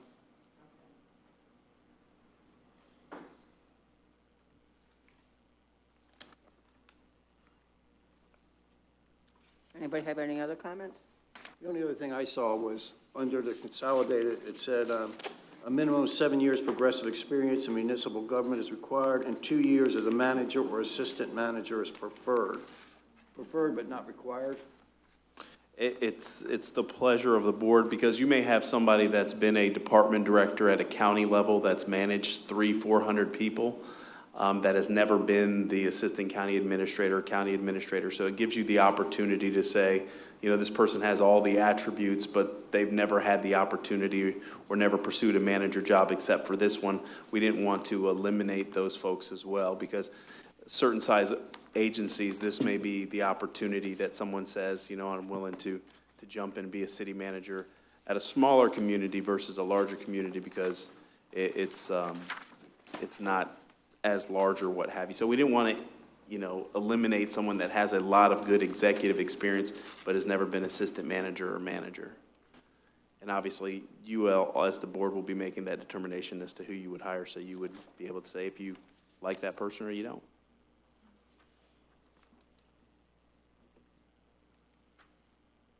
Then I'm good with the third one. Yeah.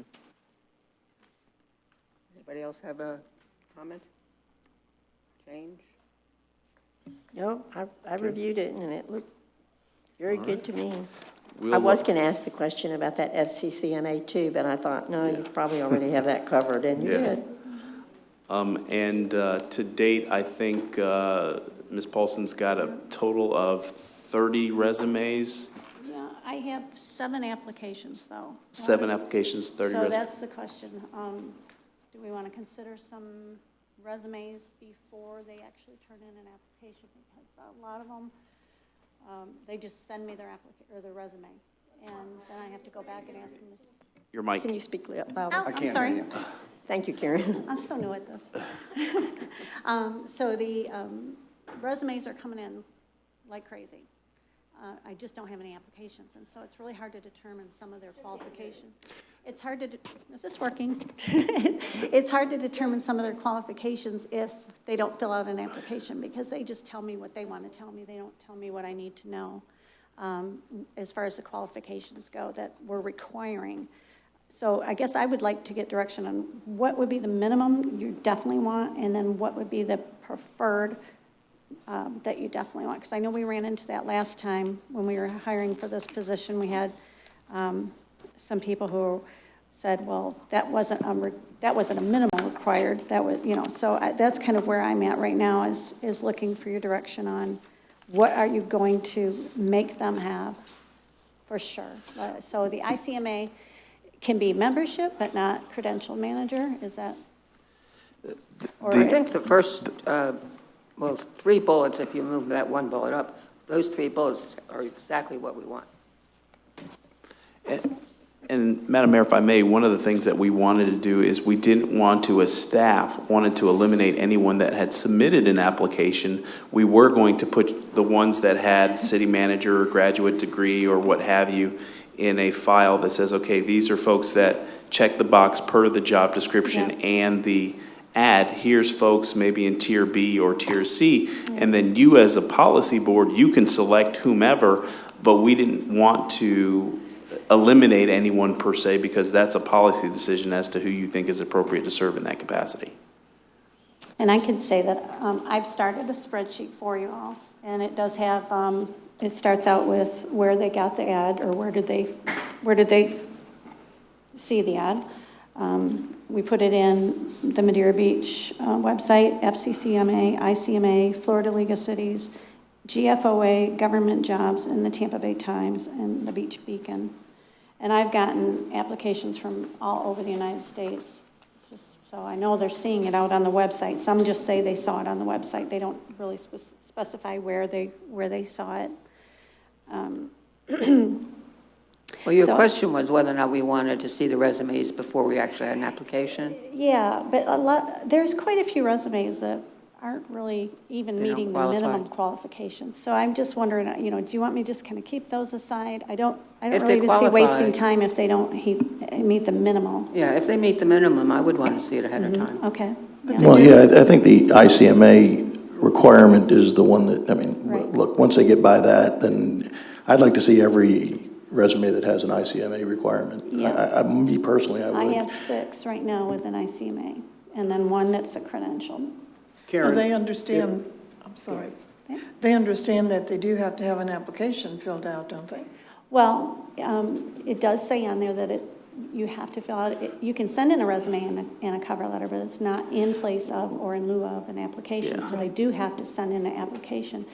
It just seems like it's hard to get them to do that second step, fill out that application. So what I'm trying to work on with Kurt is to get a fillable application online so that they could just go in and do it right online.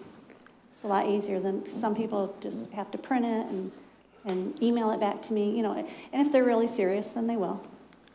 So, but I do ask them, once I get an application and I see that, or a resume, and I see that they meet a lot of the qualifications, I email them back immediately and ask them to fill out an application. One of the things that the board could consider doing is that once you shortlist the candidates, you have a little bit of time before the first interview that you can effectively say, prior to the interview, I've shortlisted, here's the top 10 or top 5 or top 3. You need to have an application on file now that you've moved through the second phase of the process. A lot of entities do that because, and having gone through the application, you can't fill it out online because if you save it, it deletes everything. And I learned that 3 times. So I had to print it out. But so you have the ability to say, we'll accept resumes and all that. We'll look at that. But once you shortlist as to who your top 3 or top 5 are, then Karen can make contact and say, we have to have an application on file before you move forward in that second phase for the face-to-face interviews with the Board of Commissioners. So you have that opportunity to do that as well. I personally think it's a little irresponsible, I guess, if the individual knows that the consideration is based on the application, number one, and they have to do an application and they've just submitted a resume. I don't give that person any, I wouldn't look at the resume, I guess. Yeah, because I think that that's the responsibility of the individual. If it says that we want an application, then, but I do understand your point, okay, about, the application not being, you can't complete it online and stuff, but still, it's their responsibility to do it. And one thing we could do is just change that, that section down there at the bottom of job description where it says cover letters and resumes may be included but are not accepted in lieu of, we could just say they have to. Yeah, and Just we have change all it the to say email address, so they we can must. send out an email address with the application attached and said, to be considered, you Right. have to have it, Yeah, period. Yeah, that's what I've said to them, so, for further consideration. Can sometimes be, even though I've been out of that market for a long time, but a resume can be so vague, it can be so wordy and so look so great, but it really doesn't tell you the specifics that you want to know. Right. So that's how I go. Right, yeah. Okay, so I will do that. If you want me to do that, I'll change the job description in that line Yeah. that says that it's required to be included with the application. Yeah, and Must be. And what we can do is, now that we've finalized if there is consensus from the board to finalize the job description, we can send out the application and the revised job description and say, you have to have the application completed to be considered, and then that's good enough at that point.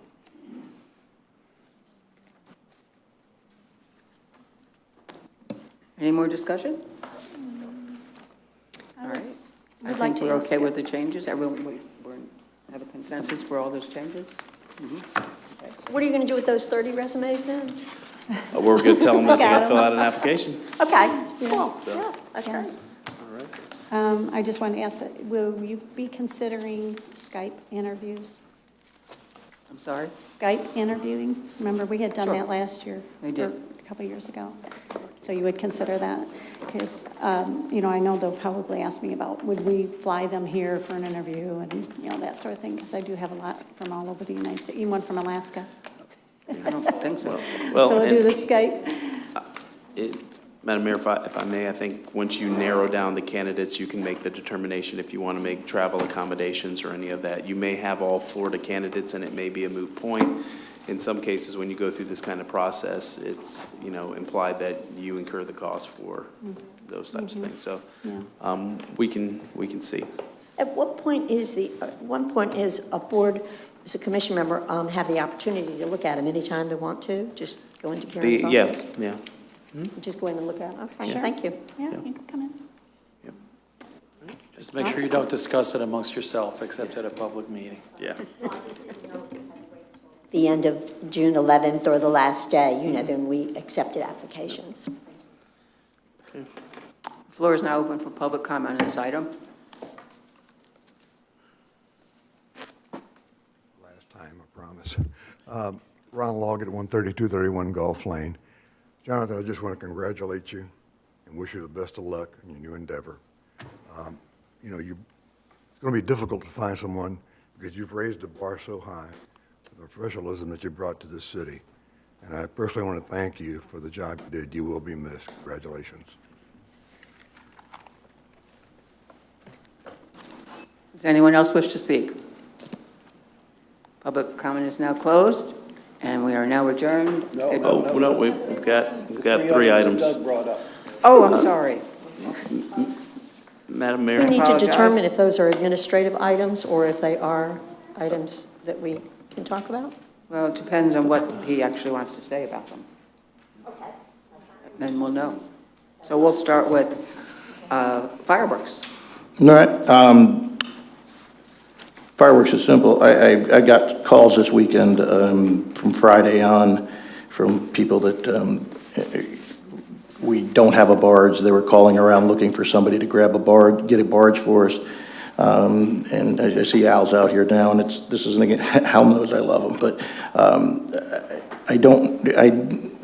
and I made a mistake. This is a freshman commissioner mistake. I saw this on a consent agenda, and I wanted to talk about it, but everything got approved at once. So I would like to kind of go through this a little bit, because I think that, especially given the situation we're in right now, if this is true, we need to kind of reevaluate where we are with this. So I guess my first question is, do we have a barge? Madam Mayor, if I can have the staff go to the staff presentation table to bring the board up to speed with regards to the 4th of July. Wow, you put together a presentation that quickly, huh? Great.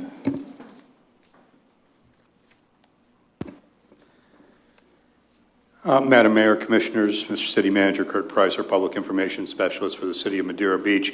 At this point in time, we're still going through negotiations with regards to a barge. The proposal was made by a company that approached the city for a turnkey package. But the barge that turned out that they had offered in the package, they no longer have that available. We're still working with them.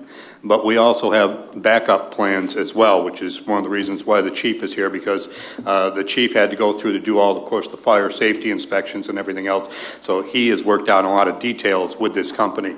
Correct, Chief? Absolutely. Okay. So we've got the same company that we're still talking to, and we also have some other options going forward. Feel very confident that we're going to have 4th of July without a problem. So the answer to my question, do we have a barge? You will have a fireworks show on the 4th of July. My question was, do we currently have a barge? We're 5 weeks away from 4th of July. Do we have a barge? At this current time, we do not, and this is an administrative issue, and we are working through the details to make sure that we have the best show possible for the city of Madeira Beach at the most effective and efficient cost. Okay, thank you for that. Yeah, I've got to, let me kind of run through this and stop me when I'm making a mistake. So we had a fireworks guy that did our show for $25,000 for years and put on a great show, and the city was really proud. Then we went outside of this and we changed our agreement to include a barge in the agreement. The guy that had been doing our show forever laughed at us and said, absolutely not. So now what we got proposed in the consent agenda was we're getting a show that cost $17,000 instead of $25,000, and the other $17,000 was going to be used for a barge, okay? Now, in fairness, just to point this out, Mr. Marsicano used to get us a barge for $5,000, okay? So we're gonna get a $17,000 display instead of a $25,000 display, and now we don't even have a barge to shoot them out from. We also used to get a $5,000 donation from an anonymous donor for the fireworks display, and I don't know if anybody's heard about that. I apologize if I'm getting too administrative here, but if we don't have a fireworks display, that's our Super Bowl, okay? And Al, with all due respect, I don't know why Al is calling around to people as a representative of the city to get us a barge. I mean, now when we award them a contract, what is that? It just isn't gonna look good, guys. I think we're just, I'll turn it over to you guys. City Attorney, is this indeed administrative? It appears that way to me. Well, I think that the contract came before the board and they voted on it already, so it might be to revisit it, but it's already been signed. I think there's a legitimate question, is the fireworks on track, and just making sure that that's going forward. So it sounds like that there is an issue with the barge, but the barge is being looked into or handled. The fire chief is here and some other staff are here to answer any questions, but. Madam Mayor, if I may, there's also been 3 or 4 people that have been working on this particular project to ensure that the 4th of July festivities go off without a hitch. There's still some information that I don't know where the commissioner has gotten the information that says it's a $17,000 show, because we made it abundantly clear to the firm that we want a $25,000 show and that the barge is not to exceed a cost of $10,000. And if that is the case, then that would come back before the board. But it absolutely is an administrative function, and I wish that those folks that were so concerned about whether we are able to put on a fireworks show would have called the office and worked with us to make sure that we continue to put on the fireworks show that we have. In addition to last year, Director Marsicano was unable to secure a barge, and Ms. LaFave had to secure a barge with a day's notice. So we will get this done. We will have a 4th of July festivities. We will bring the board up to speed if there's any deviation. And last year's show cost $35,000 because we had to come back before the board to ask for additional monies, because the barge that we have always gotten in the past had been always something, and the chief could attest to that, it was something that was never pinned down, and the finance director can say that it's never been pinned down. It's always something that we find out after the fact. So yes, we are utilizing contacts from any and everyone to assist us in the process to make sure that we can shoot off the fireworks in the intercoastal.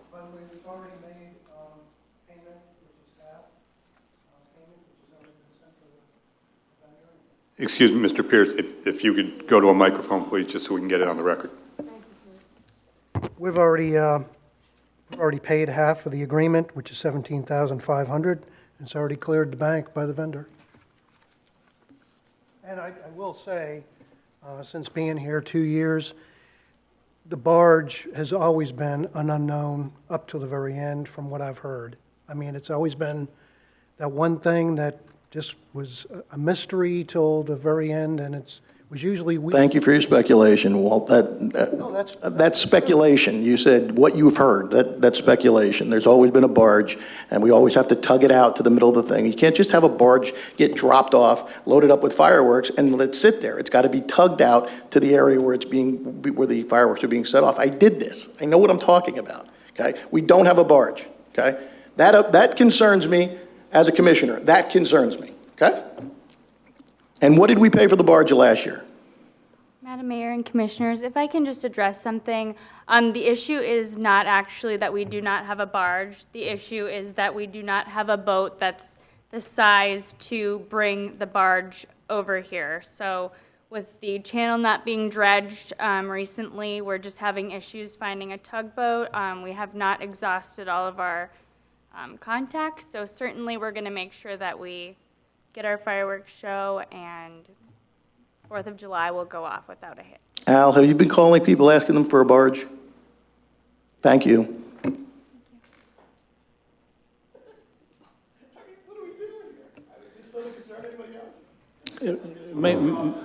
Mayor, have a little faith in your staff that we will pull this thing off, and we will. Oh, I've got a lot of faith in you, Chief. Yeah. I beg your pardon? Would you like to clarify that last comment? Yeah, I have a lot of faith in you, Chief. You have a lot of faith in me? Thank you, sir. This is not to be discussed. Thank you. I personally would like to hear more. And by the way... Really? Corrupt? Sir? Corrupt?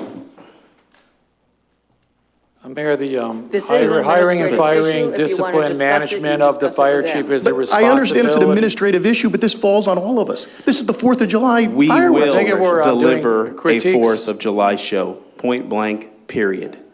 I think if there's critiques of individual employees, those those are the responsibility of the city manager. The board doesn't manage the fire chief. He's considered to be an employee in the organizational structure under the city manager, as well as some of the other employees that were here. So Thank you. And if you read the I think if there's newspaper... concerns about the fireworks, if the commissioners could individually meet with the city manager to address those concerns. And if you read the paper, I think everyone who read the paper saw that Mayor Henderson had trouble getting a barge, and she spent a long time on the phone trying to get one, so it's not uncommon. All right, your next item was the dog park. Okay. How much did the dog park cost? Well, this whole project that we just did. Thank you, gentlemen. I believe that would be administrative as well. Well, I guess it's like a public records request that you could answer. Walt, if you know the answer, you could answer now, but I imagine you have to look that up. We have our acting director here that can. Good evening, Mayor and Commission. So the dog park cost $7,500 to resod. We went out to bid. We received 3 bids.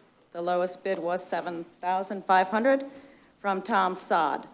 The next bid was $9,750 from McCoy, and the third bid was from Landcrafters, and that was $21,425. Debbie, did that include scalping it? Say that again. Did that include getting rid of the old sod, scalping it? Yes. Okay. That was start to finish. Okay, can you tell me why we didn't use our brand-new $80,000 backhoe to do that? Madam Mayor, that is operational. We just spent $80,000 on a backhoe, and we just spent $7,500 to... Okay, so seriously, the reason we didn't do it... This is ridiculous. I want to keep the corruption Okay. Madam Mayor, if I may, this commissioner has consistently impugned the characters of staff. At some point, this has to stop. Really? because it What is about the impugning that you've it is done the to people, continued- Jonathan? I have How not about done that? any impugning. Really? How about Miranda I haven't Borchardt? done. How about Dave Are you Marcillo? Can you please call How to about order? that, buddy? Huh? You want to talk about impugning? Really? Absolutely. Really? Absolutely. Any day. bud. Absolutely. Because all you have done on this dais is sit here and attack staff. I know- If you want to Well, move then the do city, your job. if you Do your want job, to and I move don't the have to do city that. You work forward, for me, so if be you, I quiet. don't Can you work please for you, adjourn the sir. I meeting? work for the board. This is ridiculous. If we have a motion to adjourn, there can be a second. We need that second and then a Motion vote. approved. I second it. Madam Clerk, could you please call the roll?